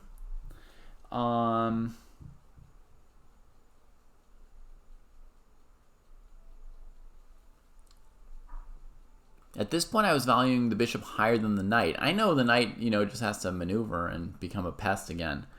So it does make sense to maybe just cash it in and bust the king up. Sure, why not? Why not, Beimon? I love that Beimon thought here before playing rook c5. This rook c5 move from white was the move that Beimon hadn't expected. So that's when he stopped, used the time, figured out what's coming next, and made the decision in advance to go for this as well. Now, if queen c6, white can trade the queen, play rook b6, and we're going to lose those pawns, and the king's in bad shape. White's king is arguably just as bad as black's king now. So I imagine black can just play a simple move like queen here, and then, you know, rook c8 or rook d8, depending what white does, and that should be fine enough. You could also get really excited about white's king and play f6, looking to bring your queen to the game, but I would say your rook's not ready to rumble, and your opponent already has two pieces ready, so I would probably say queen d7 looks right to me. And if white plays rook c1, then I'll go to d8 since I can't go to c8. And if white plays something like rook b6, then I'll go to c8 because rook d8, rook d6 doesn't look good then. So yeah, fantastic defensive effort so far from black. X Adelment. I mean, I've got lots of tips for improving chess, but tell us something about where you're at, because the advice depends on where you're at. Where is your chess at right now already, my friend?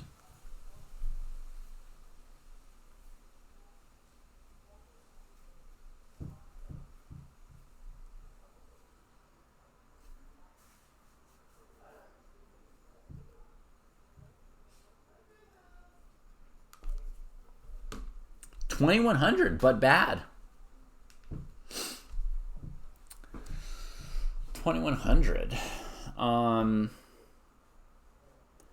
Do you play classical games in tournaments and then annotate them?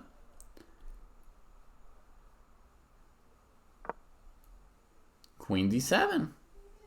Beautiful.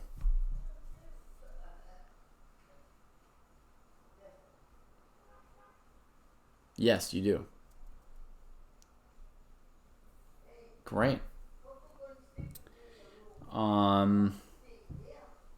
So you will analyze the game you played today against the 1850 and see if you can find any improvements in your play?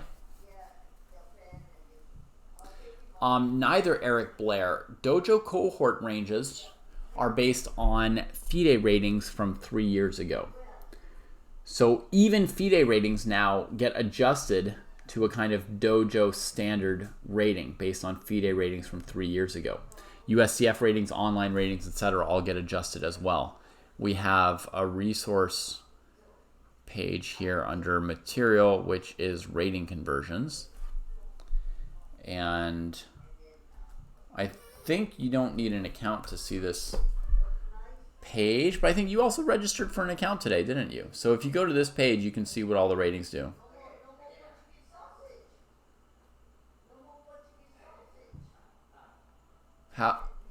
How do you know, X Adelman, that your biggest advantage was -1?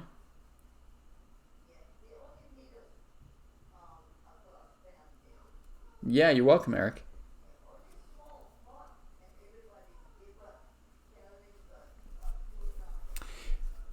From the beginning, we needed sort of like a way to convert all ratings to one rating.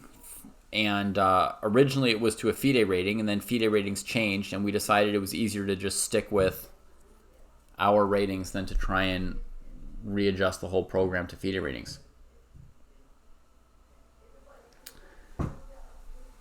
You looked at it with Engine. Okay, so, X Adelman.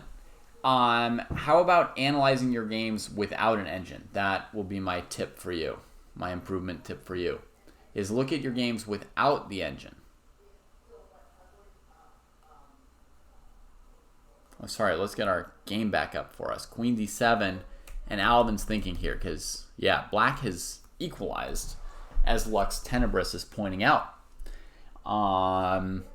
White's pawns are a little bit weak, which if anything means better practical chances for black. White's rook is active first.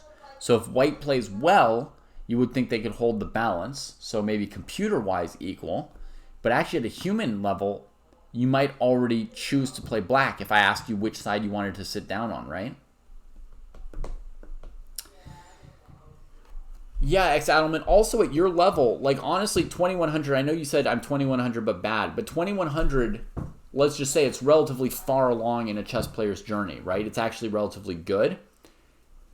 To improve once you're already good, this is what I want to be allowed to say about you. I know you said you're bad, but to improve once you're already good requires very difficult work. Okay? So you might not want to do hard work, but then I would just have to tell you, like, I don't have a tip for how you get better from 2100 without hard work. Okay? So first of all, I think you're going to have to do hard work. Now, what does that hard work look like? At your level, it means after you play a game, you should analyze it for 3 or 4 hours without a computer. You can use the help of a friend if you like. But 3 or 4 hours of human analysis for each game you play. Now, if you've never done that before, and that sounds like impossibly hard, start by doing 1 hour instead of 3 or 4. But understand, I'm not going to sugarcoat it for you right now. Understand that's the work you would have to do to get to 2200, is you'd have to analyze like every game you play for 3 or 4 hours. Plus play like 40 classical games in a year. Right? That's probably what you have to do. Because you have to realize you're actually good, the other players you're playing against are good, and they are doing that. They are working hard. You know? They've got all kinds of skills. You're trying to surpass them. You have to go deeper. most likely. So I don't mean to put you off, but you wanted a tip, right? And I will now like ease up and tell you that you can ease into that. You don't have to analyze 4 hours tonight on the game you drew today.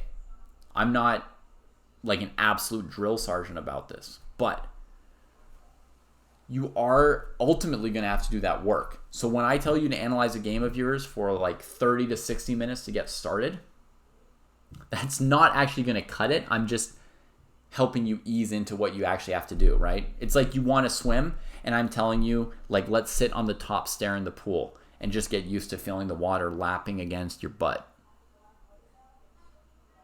Right? We're not yet really swimming. But I'm getting you ready to swim later.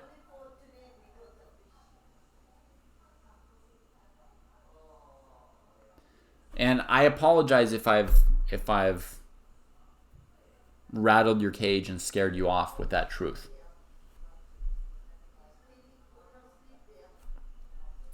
You know. But it's true. I mean, you can look around you. Oscar Chess is an extremely strong player. 1900 FIDE, working hard, and it's taking a lot of time to get to 2000 FIDE. And Oscar Chess is very strong. I've played with them. I've watched them play. I've talked with them week after week. They're here in Friday night fights. We look at these games for 2-3 hours together. Oscar Chess is very strong. Like, everything says Oscar Chess should be like 21 to 2200 FIDE. But it's a lot of work because the opponents are also good. Sorry, I feel like I'm scaring you more and more, which I don't want to do. But I'll tell you this, it's for most people it's fun along the way, and just dip your feet. Just dip your feet. Like sitting on the top stair in the pool. It's nice. It's nice. Start there.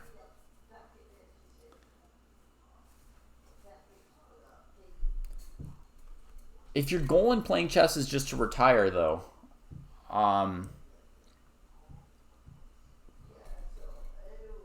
then, yeah.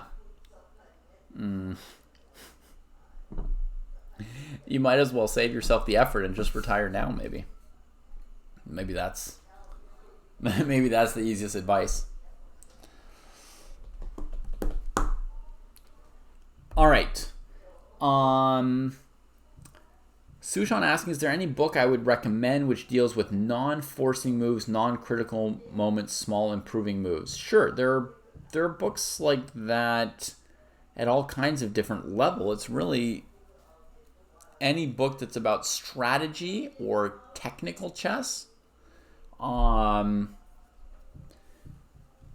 really like Endgame Strategy by Mikhail Shereshevsky. That's not in the middle game, but it is about, non-forcing moves and small improving moves in the end game.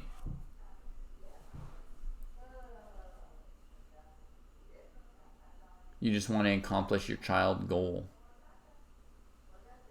Yeah. The Silman books do that.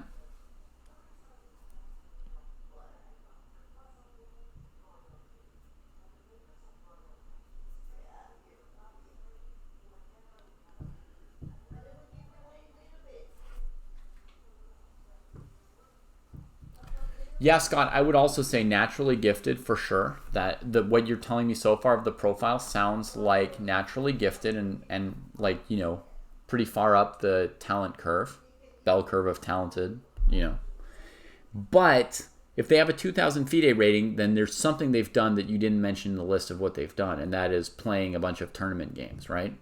So they've also played a bunch of tournament games. And then the other thing I would warn Scott about people like this is usually they've done something more than what they say they've done. You know what I mean? Like, maybe this club champion who's 2000 FIDE has also annotated all their own games,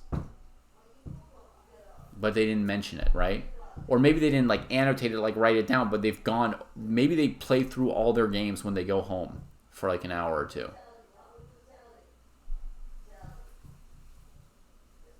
Like often people Often the like really talented, oh, it's so easy for them people, often they've done a bunch of work too.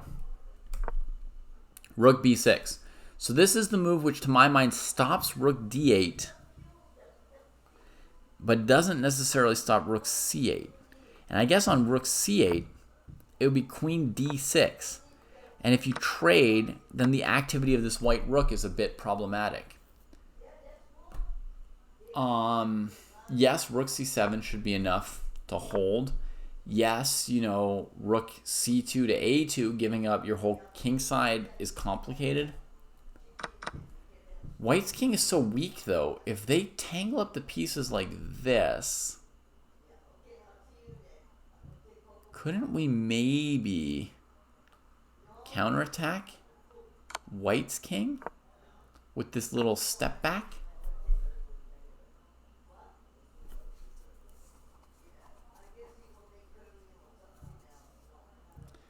So Scott says, yes, played every FIDE tournament he could get to for 2 years.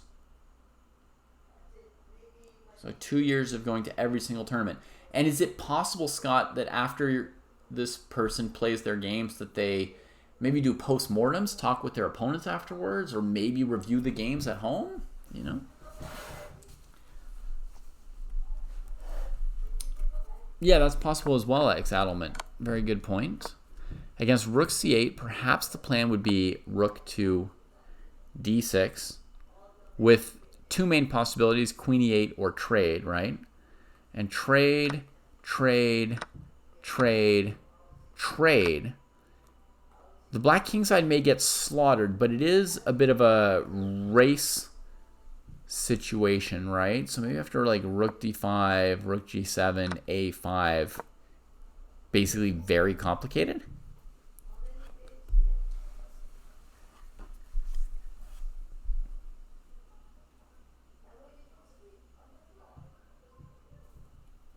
Like White's main candidate is just this e-pawn. I think you're not trying to even take these kingside pawns. All you want to do is play f5, ef, e6. Okay, X Adelman's saying, yeah, I know that. Just do it a move even before.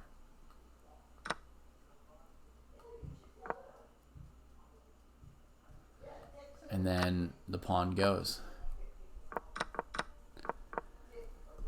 Yep.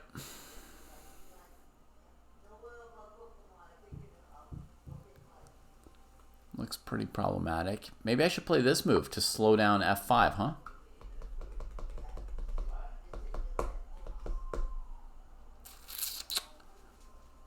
And now rook h7, g7, g6 looks pretty slow. Maybe we should just go after the base pawn here. Like this. I don't know for sure. This is going to become a very long variation at some point. You know, something like this. You go through f6 as well. Santos said I think we might get the same position. I don't even know if I should take this pawn. I don't know.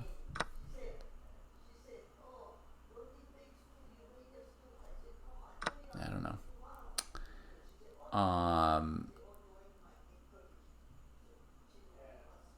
Rook d6 I can now take and just bring the king. That's annoying for White. White could go here maybe instead.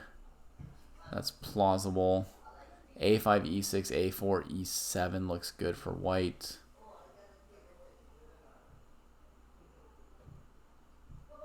So maybe Black should bring the king to stop the e-pawn now.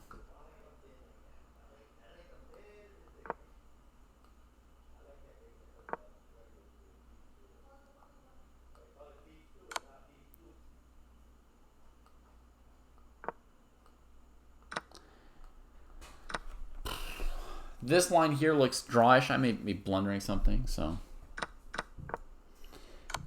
Rook f7 before push.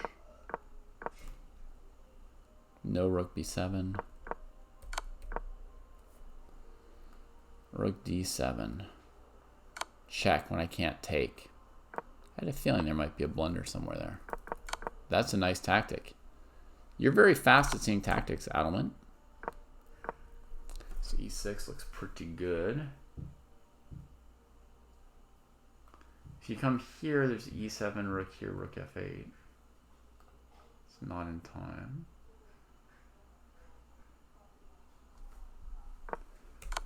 I may have to play super passive.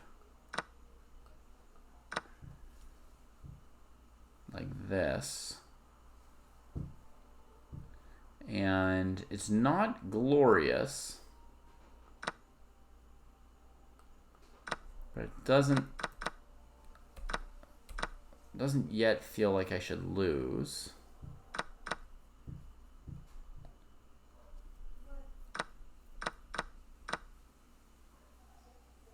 Yeah, it doesn't yet feel like black should lose. Let's see how the game's going. So yeah, rook d6 against rook c8, very important move. I would guess the rook ending's a draw. That's a guess. Queen e8, what do I think? I think queen e8, queen b6. Black's never going to be able to untangle and go after the white king because there's always this move at least. So I think white's pretty good there. So probably black should go for this crazy endgame. Probably. And I guess that it's equal.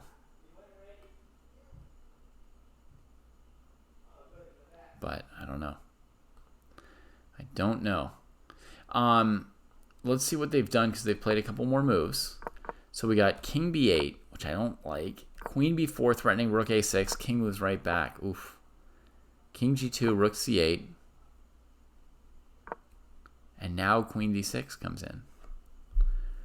All right. So here, black could certainly consider something like queen a4 as well as the queen trade. As well as, if you want to play the queen trade, you could play something like rook c7 or rook d8. Let white trade on d7. But hang on. We just have to make sure that we can actually, yeah, not lose to rook d6. Okay, this is live position. Baymon's thinking here.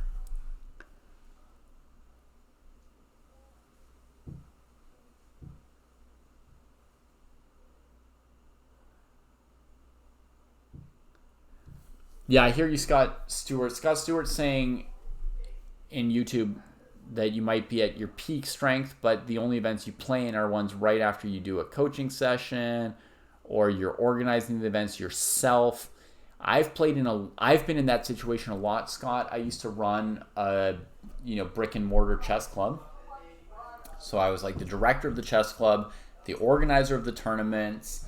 I'm cleaning the bathrooms in between games. I'm answering questions. I'm doing pairings, dealing with angry parents, So under those circumstances, you always play much worse. There's no way around it. So you need someone else to organize and run the tournament or the training occasionally so that you can play an event for yourself.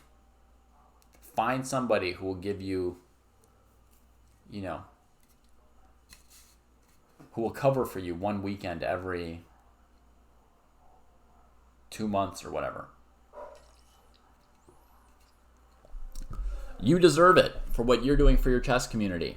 And I know when I was in your place, I wouldn't have asked anybody to do that for me. I just tried to shoulder everything. But having lived through all that myself, I can tell you, you deserve it. You give enough to your chess community there, and somebody there should do that for you. Okay? Queen c7. Similar to the rook c7 or rook d8 idea, if the queens trade, black's rook will already be covering the second rank.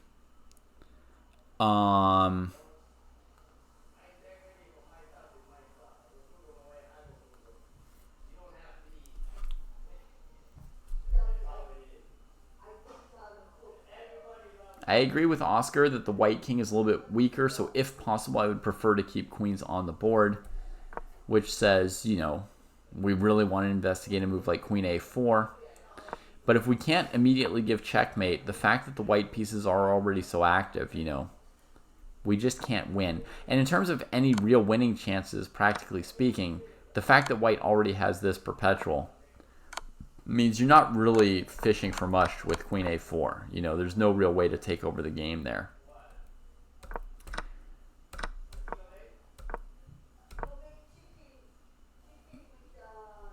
All right, so d5 quickly from white. Black's going to trade, and that's going to give them the b-pawn break because the rook's going to come off. Hey, Rowdy Rita. Welcome to chat. We saw part of your game earlier today.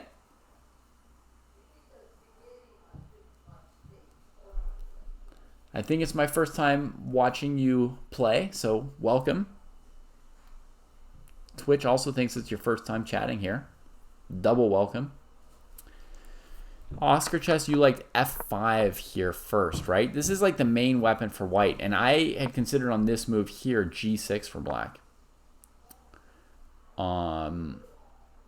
But it came so fast. King a7, 0.8 seconds. Rook d6, 2 seconds, right? Beimon does not have a lot of time for this endgame. Yep, the Damiano Petrov. We saw it. d5 takes. So now it should be this. No, Adelman. I'm past the childhood dreams phase of my life.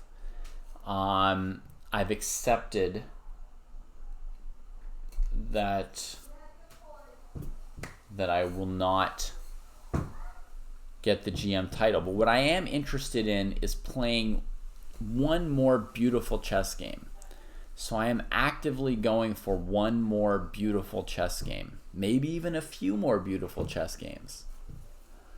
g6, holding off the f-pawn. That was a priority as well. I can understand that choice from Beimon, for sure.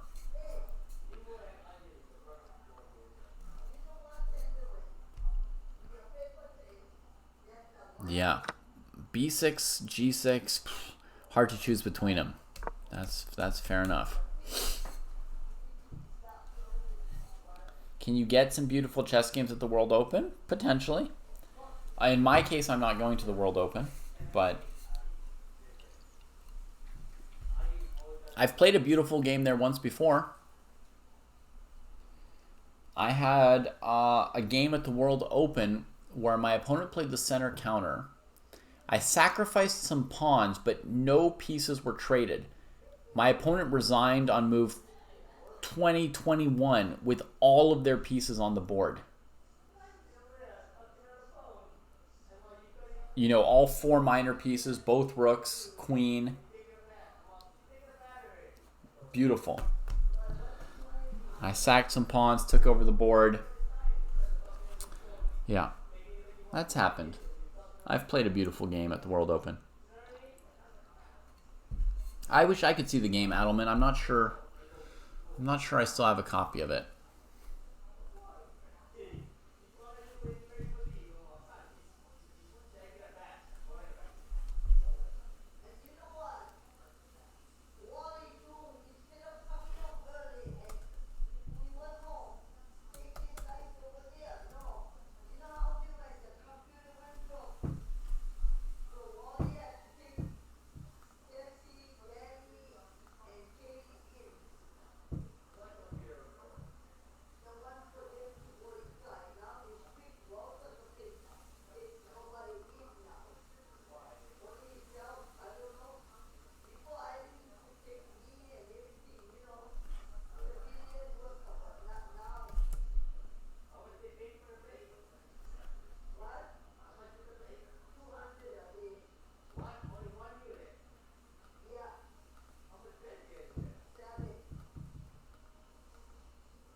Thanks, Lundbro. Take care. Be well.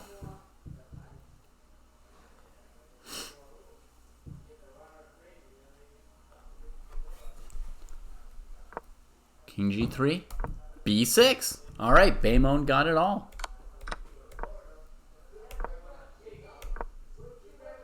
Ah, here comes f5. Now h5 check, king g5 hurts black, I think. So we just get a trade. That makes sense. And pushing that a pawn. Chugga chugga. Beautiful, beautiful. You can tell that Baymon's like fully into the game, right? But what Baymon needs to realize now is with the 30-second increment, they've gone from 7.5 minutes up to 9.5 minutes. Be willing to use your time, Baymon. You have a bit of it. Be willing to use it, you know? A3, rook a4, rook a7. Calculate that very carefully. If it's not good, maybe king b5 first, keeping your king near the pawn, right? The king likes to be near the pawn. The pawn likes to be shepherded very carefully and intimately. The pawn likes a lot of attention from its own king on its way down the board to queening.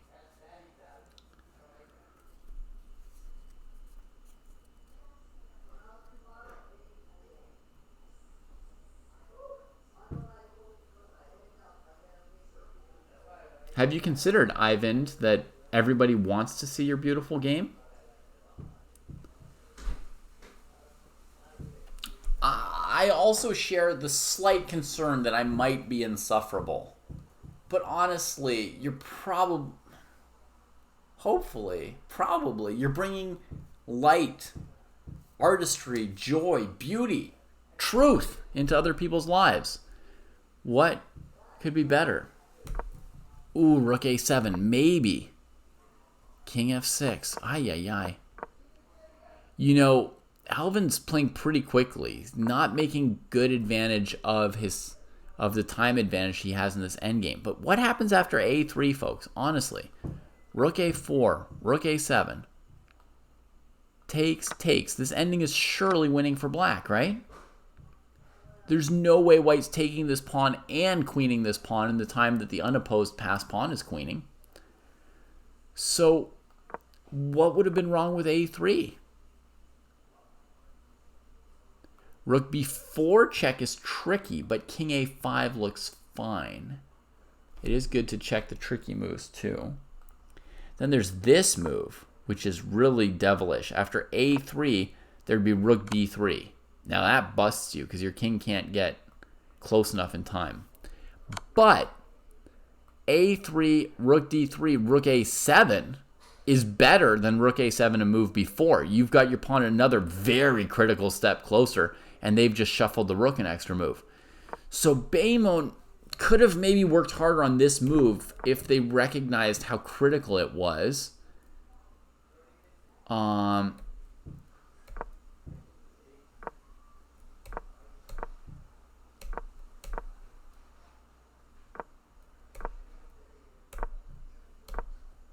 Wow, they're playing so fast. Look how much time they have on their clocks now. It's starting to look like a draw, right? Like white's e-pawn's going to make it to e7. Black will have to sack the rook for it, while white will be sacking the rook for this one. And then there'll just be rook pawns left. White's king will be closer, so black better be careful.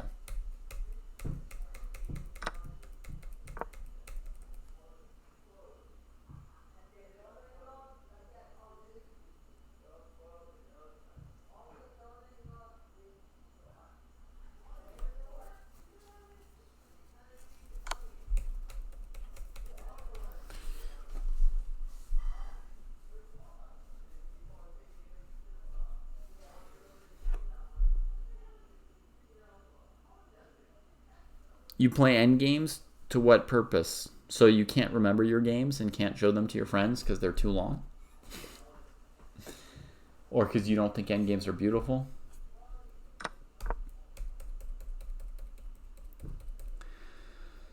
So here black can take, king takes, and then maybe h5. Maybe slight improvement, rook e8 here. Yeah. Slight improvement, then trade.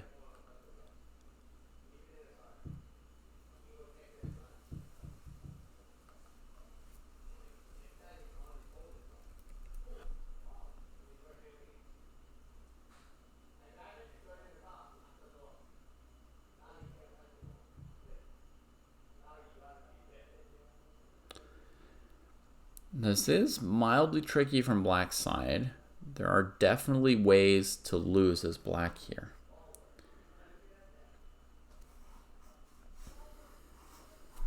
Did we miss a tactic, X Adelment, with rook d2 at some point here for some white or black? Maybe rook takes was better? Like here. Oh, and then against e7 you could come here. And your king would be here instead of here. Yeah, I don't know if it makes a difference either, because the key thing you want to get to is that f7 square, right? You want to get around the white king when it goes to eat your pawn on h5. Yeah. There's no win for black. Black's just going to try and draw, right? Because this pawn's going to trade for the rook.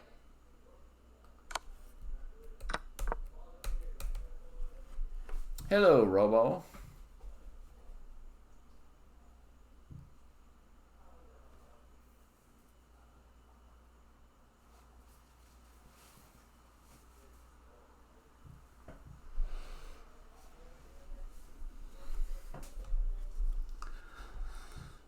Well, this battle has captivated our imaginations. In other games, Checkmate defeated Hermats. C.K. Evans and Rowdy Rita drew. The Petrov that we'd seen. AFM, Sambola, and Zach on Track are still playing deep into a queen endgame. Hang on. You could just take this pawn, right? That would be a draw. Zach's holding against a 2000 rated player. It's beautiful.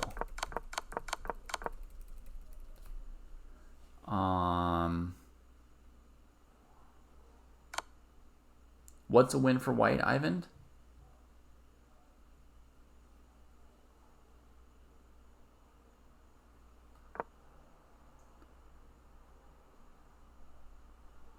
This other game we were on, presumably. Alvin Cruz and Baymon. So here I'll show you like a sample variation. The danger is the king's closer to this pawn, right? So now you start coming back. Now, if white queens, here, here, here, here, here, here, here, here, here. It's a draw against the h-pawn if your king ever gets to f8 or f7. Either of those squares are drawing squares. So if you took on e7 without spending that extra tempo, and if you didn't play h5 here, then here black could lose to king g6, right? Which is why the moves do sort of matter for black, right? Rook takes e7 here is going to be worse than rook e8. But even if you play rook e7, I believe you can still draw as black as long as you know to play h5. You make the king come further away from these two drawing squares to capture you. And then, oh wait, sorry. If the king chases you right away, you go here. So you keep going further away, right? And the king has to come after you. And now your king has a clear road back here, right? So the other thing white might do is right after you trade, play this clever move, h4, right here, see? Whenever white plays h4, Ivan, it's going to be an only drawing resource for black to play h5, gaining space with that pawn. And you'll see it's close. Wait, this is losing now still? Uh-oh. That's really bad news for black. So that means the only way Baymon could draw would be to find both rook a8 and h5, huh?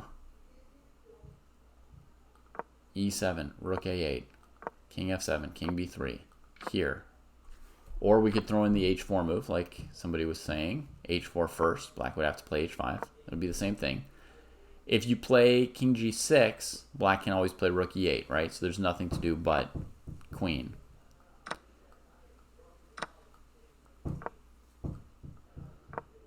And now we'll see the black king is fine. Okay, so right here where Baemon has chosen to stop and think for a long time, does Baemon have to find rook a8 as the only drawing move here? It seems so.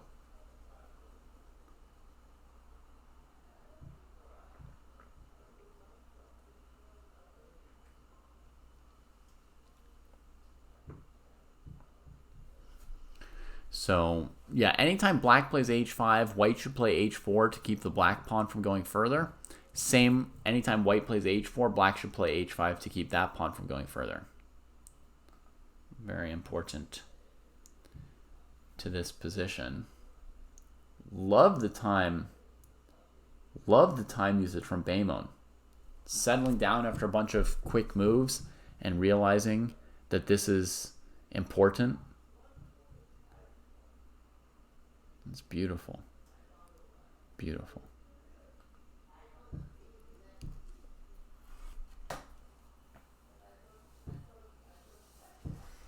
Let's try that rook e7 again and make sure it really loses.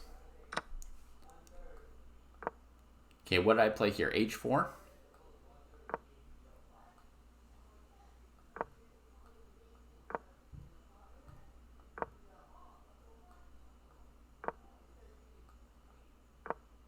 And I lost.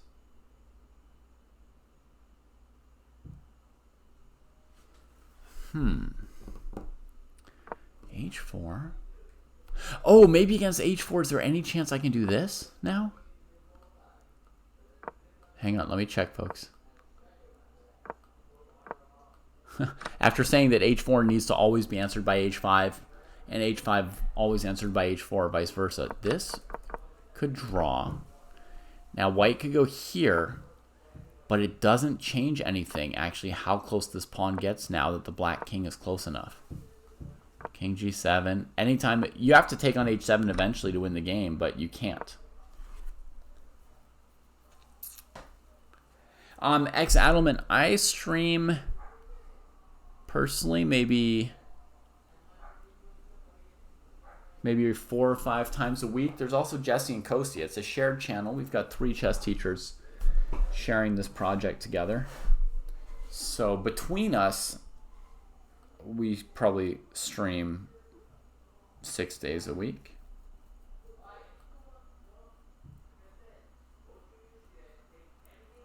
This week I'm on a semi-vacation week because my partner's on vacation and we've got family visiting.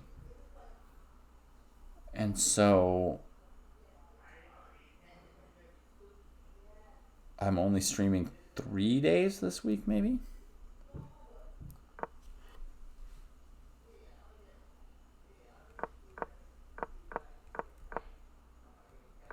Well, that's crazy. Black can draw by not answering h4 with h5. But if the white king goes for the pawn, then we do have to play h5. Okay. Rook a8 played by Baemon after 9 minutes and 22 seconds. This is simply good technique. Whether or not rook e7 draws, rook a8 is better. Because in more scenarios will rook a8 draw. h4 played. Now I would think h5 is correct.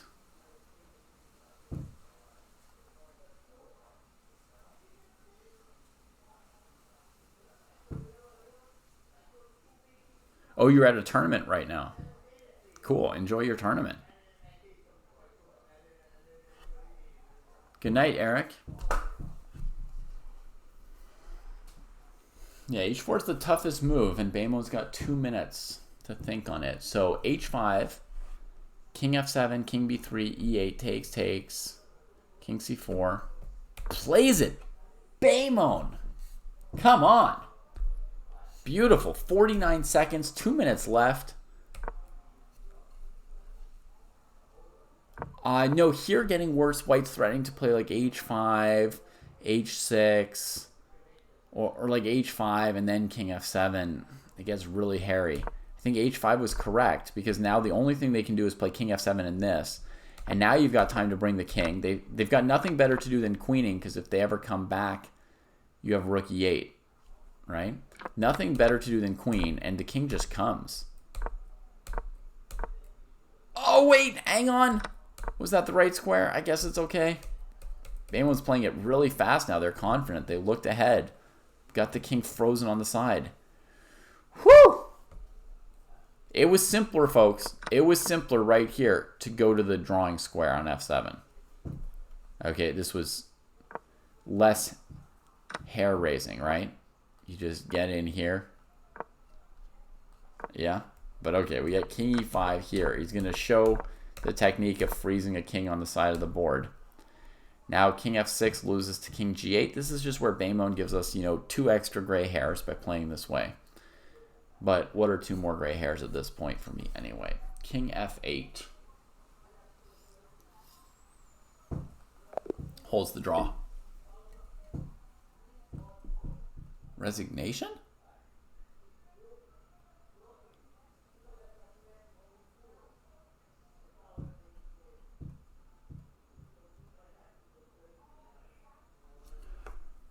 Wow. 5 minutes on the clock. A glorious battle for many hours. And the draw, 1 move away. Ah! Chess is brutal. Right, folks? Brutal. I think Baymon thought this h-pawn move, they lost the opposition. They have to step away. They can't keep the king frozen, and it all is just lost. Even king f6 still draws, says Adelman correctly, right? Because king g5. And of course, king f8 is the normal technique. Because if the king ever comes around you, then you come back to h8. Wow. What?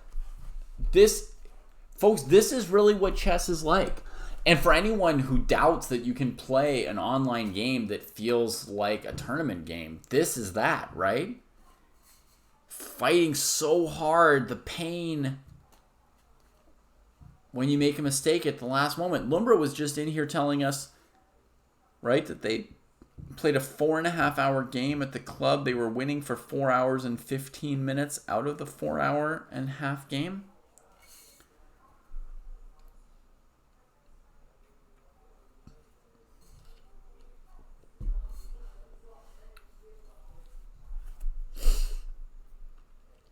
Well, I don't know 100% about never resign, but there's 5 minutes. You can keep double checking this stuff. The resignation came too fast here.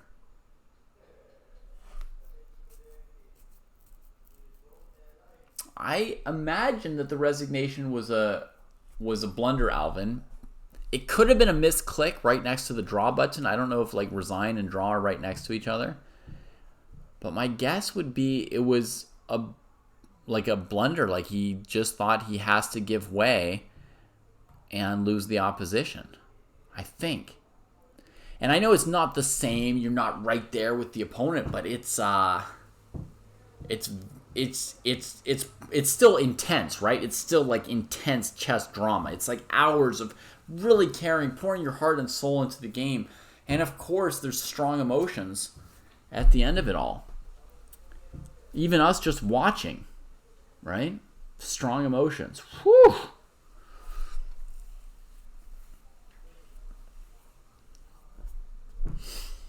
No, I agree for sure that, playing over the board with somebody is incomparable in a certain way. But this is definitely, an intense and beautiful chess that we get here in these Friday night fights.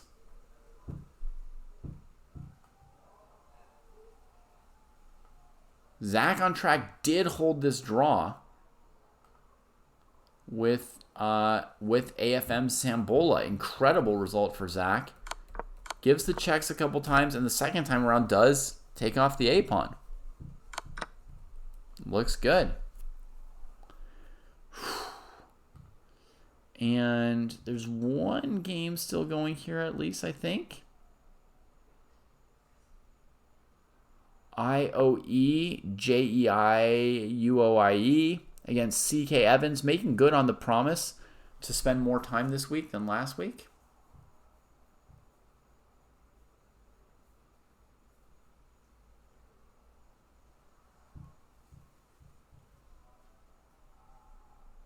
Chess is brutal, for sure. Oh, nice, Alvin, nice. Well, hopefully Sambola won't be discouraged by how strong Zach is. Zach has been a member of the dojo for a bit, has a lot of experience playing these Friday nights, and hopefully Sambola will see it as a recommendation for the program that our 1500s are that strong. All right, let's see what's going on here in this position. Looks like C.K. Evans has some promising chances against White's king. Black has sacrificed a pawn at some point. This queen is preventing the death blow of pawn takes a3 at the moment. C.K. Evans is in thought here from the black side. Also, Alvin, thank you for trying to recruit somebody else to the dojo. Love it. That's a wonderful thing that any of you could do for your friends, is point them towards the dojo. Or at least towards Friday night fights, right? Woo!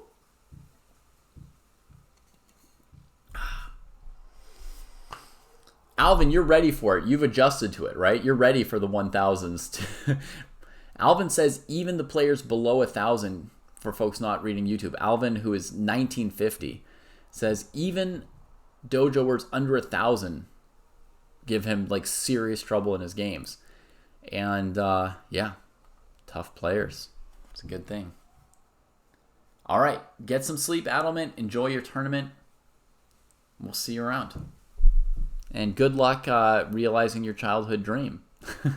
Of course we want you to realize your childhood dream, despite anything I might have said.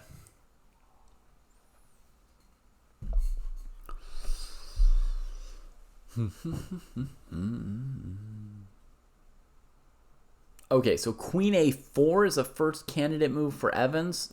Love to see Evans deep in thought here instead of pounding out some move that looks good. Black probably has 2 or 3 moves that look really good. It's worth figuring out which one is really the best. Queen C5, Queen A4, maybe even Queen F5 oddly could be a good candidate move, just a totally different angle. Queen A6 threatens to take the rook and threatens to take the pawn. Yeah, definitely a few tempting moves for Black. A great position to think on quite a while. Yeah, White is up a pawn, but we would definitely all take Black. And honestly, this is the kind of position where Black might have a forced win. And if you were 2150 like C.K. Evans, you would kind of be expected to take a serious stab at calculating that forced win. You know, if we were looking at a game between two 1200s, they can't calculate 6 moves ahead. They can't predict everything their opponent's going to do. So you maybe would expect them to think for 3 to 5 minutes and take a stab at finding a good move. At least come up with an idea of like, how could I try to take without losing my queen? Do I have any threatening move to make with my queen that would allow pawn takes a3? If they even follow that chain of thought, you know, looking for a strong candidate move, that would already be great at a 1200 level. The higher you get, the more you need to expect of yourself, and the more it takes, the higher precision and quality it takes to beat the opponents you're facing. So Evans here, we're expecting a real attempt at calculating a forced win. Now, could I guarantee that there's a forced win? I can't guarantee it. Would I spend all my time here? No, because I can't guarantee there's a forced win. If I know for sure there's a forced win, I could spend pretty much all my time. Should that 2150 find the forced win every time here? Maybe not. Maybe not every time. But here's the link for you, Jeffrey. I'm going to send it your way. But you should find it sometimes, right? You should take a stab at it. You should spend 10 or 15 minutes calculating, I would say, at CK Evans' rating in this position. And you should hopefully get it right-ish. 50% of the time, maybe. Now, in puzzles online, there's only one right move.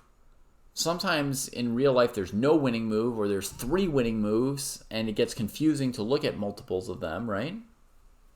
Queen f5 looks quite plausible, m-maxing, yeah. Actually, queen b5 could be a move, too. Queen b5, rook b3 looks less amazing, but there is queen c4. This could be good. But yeah, queen b5 on the surface looks less good than queen f5, queen a4, and queen a6. Those 3 moves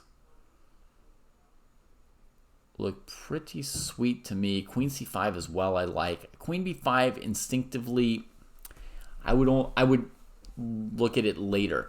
In this kind of a position, by the way, the method I would use for calculating for anyone like 1800 plus who would be trying to see if they could find a forced win for black.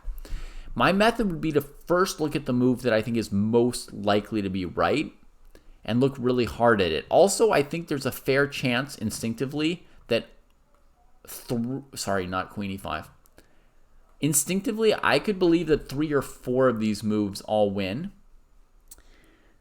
So I just want to make sure that one of them that I look at wins. I don't need to check all the others. I really want to make sure that one move looks like it wins. Maybe save a little time on my clock. You know, I don't want to go down below 10 minutes on this. Ideally not below 15 minutes. So let me start with just my first instinct move, queen a4. We're in touch with mate. We're still in touch with the a-pawn, in touch with trading. Mate's the biggest threat you can make, right? Against rook b3, I've got queen takes b3.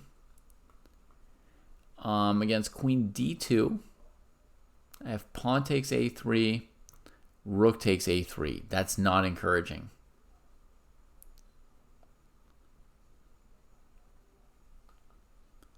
Queen a4, queen d2.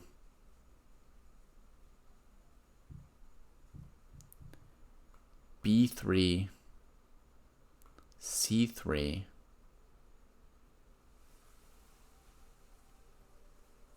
not encouraging either.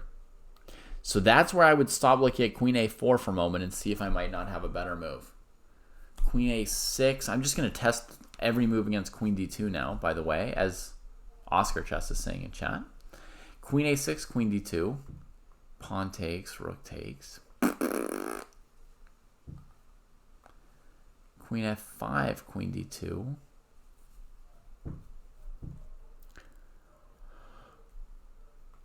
Pawn takes, rook takes.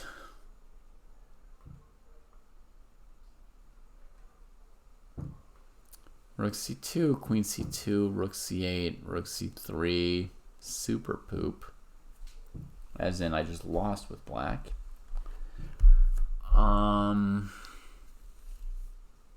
Queen a6, queen d2. Jeez, maybe black's not even winning. All right, we're going to try something different. A move I really didn't expect. We're going to try queen b5. Now against queen d2, I finally have an answer. Pawn takes a3, and then queen b2. Queen b5. Rook b3. Queen c4. Queen d2, queen takes b3. Queen b5. Rook b3, queen c4. I don't think with arrows, by the way, folks. I'm just doing it to make it easier for folks to follow what I'm talking about if they're not good with coordinates. It's just another way of saying what I'm talking about when I say b5. Queen b5, rook b3, queen c4. King B1, Queen C2.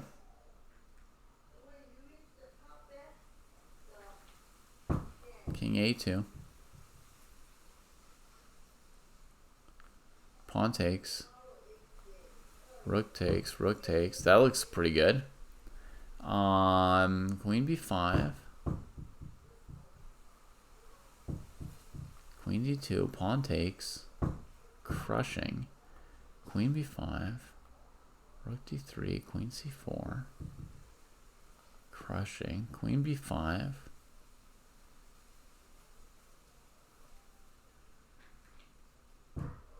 Queen B5.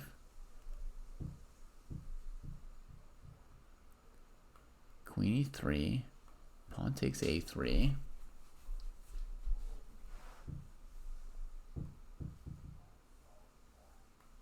Pawn takes A3. Queen check. King here. There's queen takes rook. There's rook C2. Well, that's weird.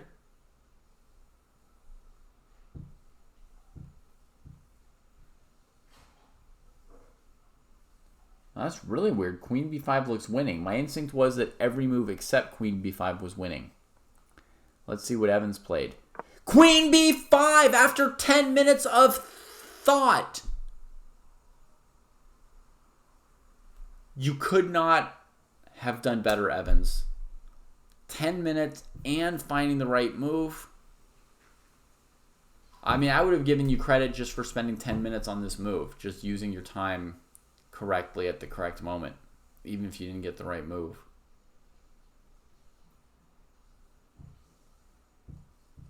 Bravo. Bravo. Queen B5. 10 minutes exactly off the clock.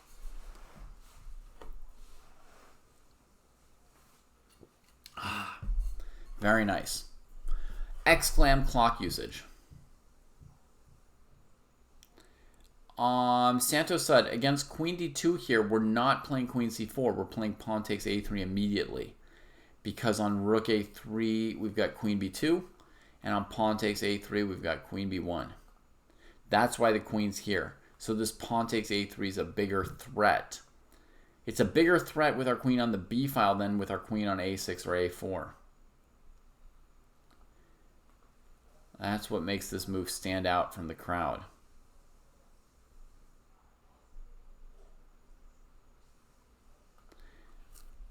And, I mean, Queen B6, one could wonder if that might be another good move at this point. But since it doesn't threaten the rook, you know, after Queen B4, I mean, it just doesn't make sense. There's no reason Queen B6 would be better than Queen B5, right? Rook B3 played. Most challenging looking move, but it looks like Queen C4 should do it. Let's see how confident Evans is with the follow-up.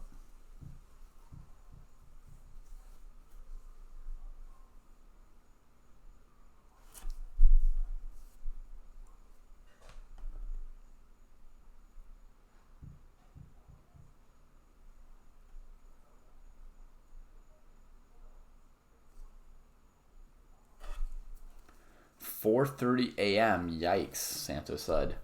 Should you maybe be asleep? What schedule are you keeping? Queen C4. Yeah.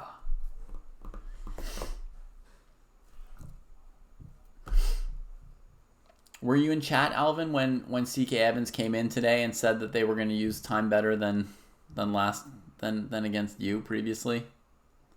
They said at the beginning of the night.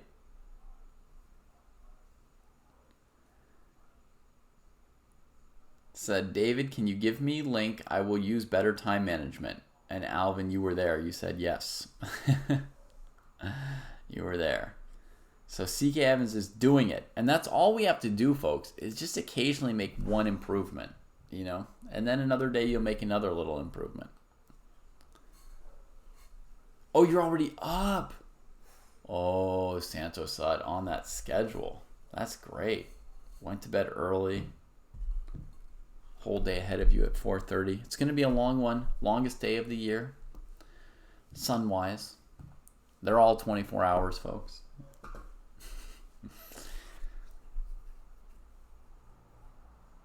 But this is good. Queen c4 in 49 seconds. That was just like a mild double check, but still confident from the time spent on queen b5. Very good. That's very good.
King b1 seems to be the only move, right?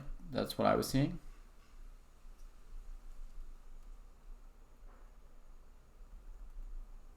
I think you were right, perhaps not to play b6, Alvin. It's very hard to say exactly what you should have played. But c4 was certainly plausible, and the position looked good for you for a while after that.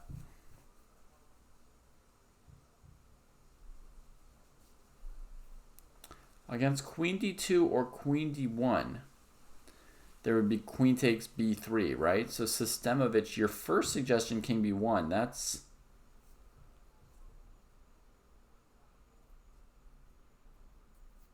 the move.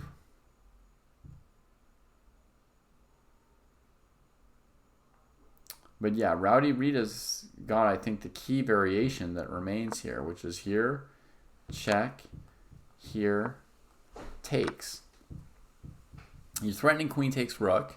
If rook takes a3, there's checkmate on b2. If rook trades here, you recapture, and you've got 3 pieces threatening b2. Doesn't seem like there's going to be any way the white pieces are going to defend b2 3 times in the next move. And even if they did, black might have some different angle for how to checkmate. So, yeah. This would be a long think, perhaps by IOE, and then Evans is going to do it. I believe that this has been figured out successfully. Why swap rooks? Why not queen e3 instead? All right, that might be a bit more of a defense, Magnus Tyne. Yeah. So here takes queen e3. That makes perfect sense. Black may still have a winning move, but you're absolutely correct. This is a great defensive resource to look at for white. Now black wants to take on b2, kind of x-rayed through the queen supporting b3, but she's not yet defending b2. So trading, generally wrong, bringing the opponent's piece there, right? Most likely to be right is to take on b2 in some way. So we'll start with pawn takes pawn. If rook takes b2, we've got mate, and the threat is b1 equals queen. So this has to come here now.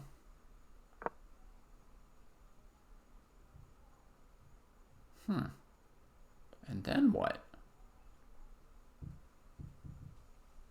Shockingly, the game continues, right? No knockout for black. Maybe this move? Maybe this move, because it's got this tricky idea of like, even here doesn't matter. Wow. It looks funny for white, but it seems to hold. I mean, at this point, black is a bit ahead, right? They're up 2 pawns, and the white king is weak. So they can eventually win. But, I mean, if as white you could avoid getting checkmated, that would be a pretty important defense to find. King b1 played, check, king here, trades, and now this is the moment for IOE to really put up a tough defense, or the game will end in 10 seconds. Basically, it's got to be queen e3. Is there queen d1 by any chance? That would be insane. Queen d1.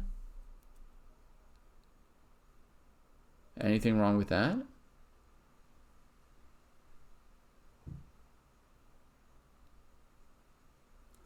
Okay, queen d1, rook b3. Queen c2, rook c2. King b3, rook b2 check. King a3, rook takes f2. Black's up 2 pawns and the rook's really good. So queen d1, slightly similar to queen e3. Black's going to be up 2 pawns. But it looks like another move that avoids instant and immediate checkmate. So I guess we'll give IOE credit for either move, I think. Either of these moves will reveal a stubborn defender with the right mindset to save some really bad games.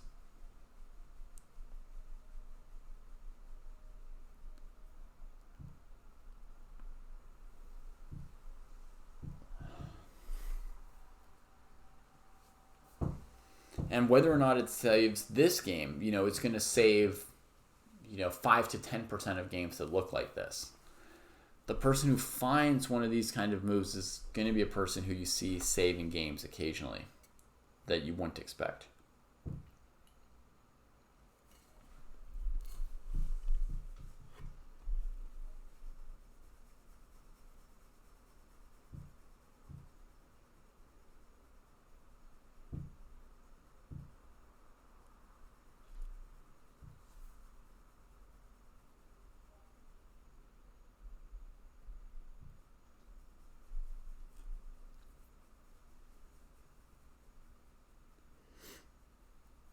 Yeah, very weird, very tough.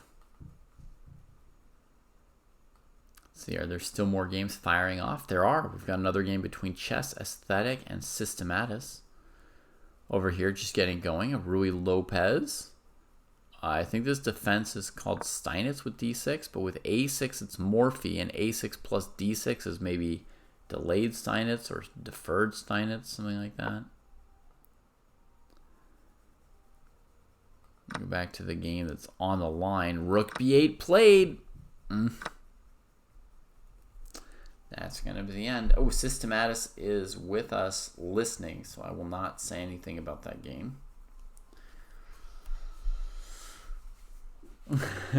By the way, for anyone who's new-ish to Friday Night Fights, while you play your games, you're supposed to either close or mute the stream. You're not supposed to be multitasking, watching commentary, stuff like that during the games. We're really recommending that people monotask during their games. Turn off your phones, turn off your alerts. Well, if you're playing your game on your phone, I guess you need your phone on, but turn off your apps other than your chess app. I don't know if you're using a browser or a chess.com app or something. But really, to get fully into these games, try doing nothing but the game. Clean everything else out. See you after, Systemovich. Hope you have a great game. There could be a danger if you just had the stream muted, but still open, that technically you could see me like drawing arrows, right? Like, imagine if IOE had it open and saw an arrow for queen e3. I mean, you can't unsee that arrow, right? Your game is sort of, in a sense, ruined once you see it, right? So yeah, very important to have things closed. And then here's Warrior Boys production appearing in chat, right? As soon as the game's done, come chat with us. Of course, we're happy to have you and hang out and talk about it or decompress together from the stress or whatever it is, So,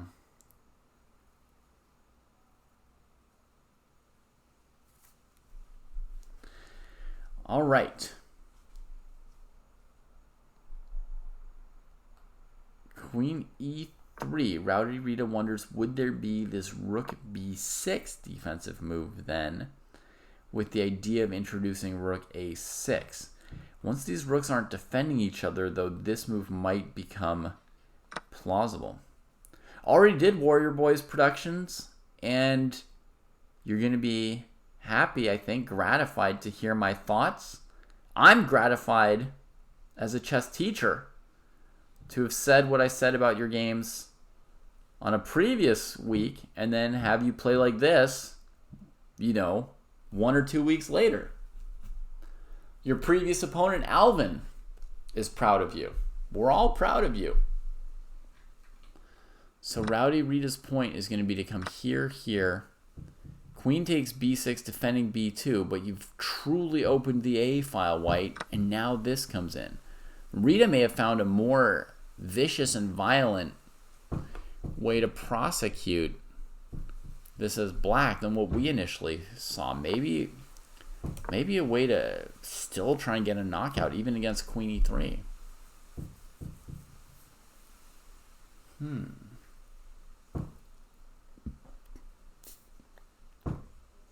Wow, that's a hard move to find, Rita. You refuse to believe that we can only be up 2 pawns as black here, huh? I was mildly surprised to only find a position that's up 2 pawns, but my heart didn't rebel against it the same way as yours, I didn't feel the same, like, no, it can't be, it could never be. So we rely on those instincts, folks, to find stuff. You know what I mean? Like, it's your instinct that there is something better that pushes you to find that better thing. Okay, Oscar Chess points out queen a3 is going to maybe be a better defense here. Does seem to be the case. I would guess black's best move is something like h5 or g6 now, which folks are not going to be pumped about, but Pineapple wants to go here, but I can deal with that. I'll give you the back rank Checo-Reno, and then I'll just repeat. Clean. Oh, after h5. Okay, so you're maybe with me on trying a move like h5 here, right? Rowdy Rita says if we have to play h5, we should have just gone for the endgame. No, Rita, this is still planning to play a move like rook c4 or something next. It's planning to do what you want, but just without the back rank mate. To keep attacking and all.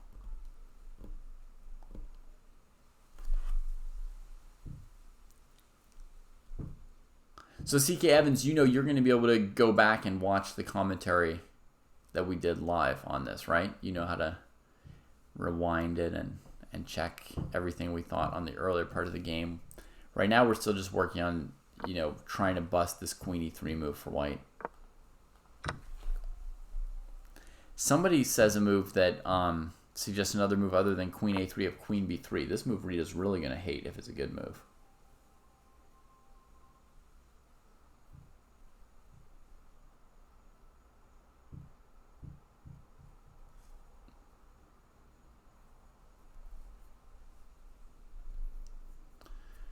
I suppose we could do this, threatening here. Takes, rook takes. And try and still come here and still have these pawns on the board. Your opponent didn't consider it either, Warrior Boys, but someone in our chat found this amazing defensive move here. That, you're winning, but it's not easy to checkmate white. You might have to play an endgame up a couple pawns.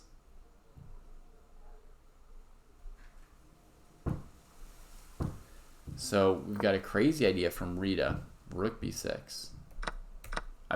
Not crazy like terrible, but like another hard to find move. Queen e3 is hard to find for white.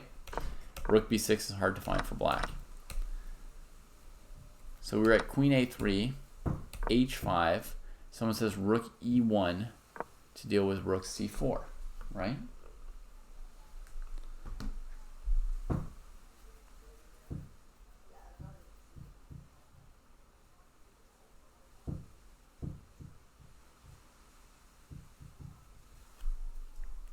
All right, let's go for rook a5 instead of rook a4, which this was white's defensive idea. Yes, we could just go into a winning ending, but Rita wants more than a winning ending.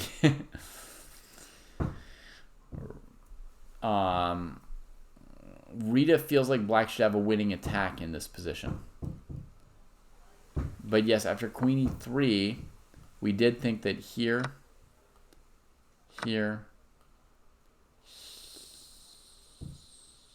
what did we play? Did we even play rook takes b3? Yeah, we played rook takes b3. No, we played pawn takes pawn. Rook to b1 to stop b1 equals queen. And then here, and queen f2 with 2 extra pawns. So this would be a winning endgame, right? It's clear that with 2 full extra pawns and the safer king, it must be winning. We did find that, but then Rita said, no, there must be something more violent.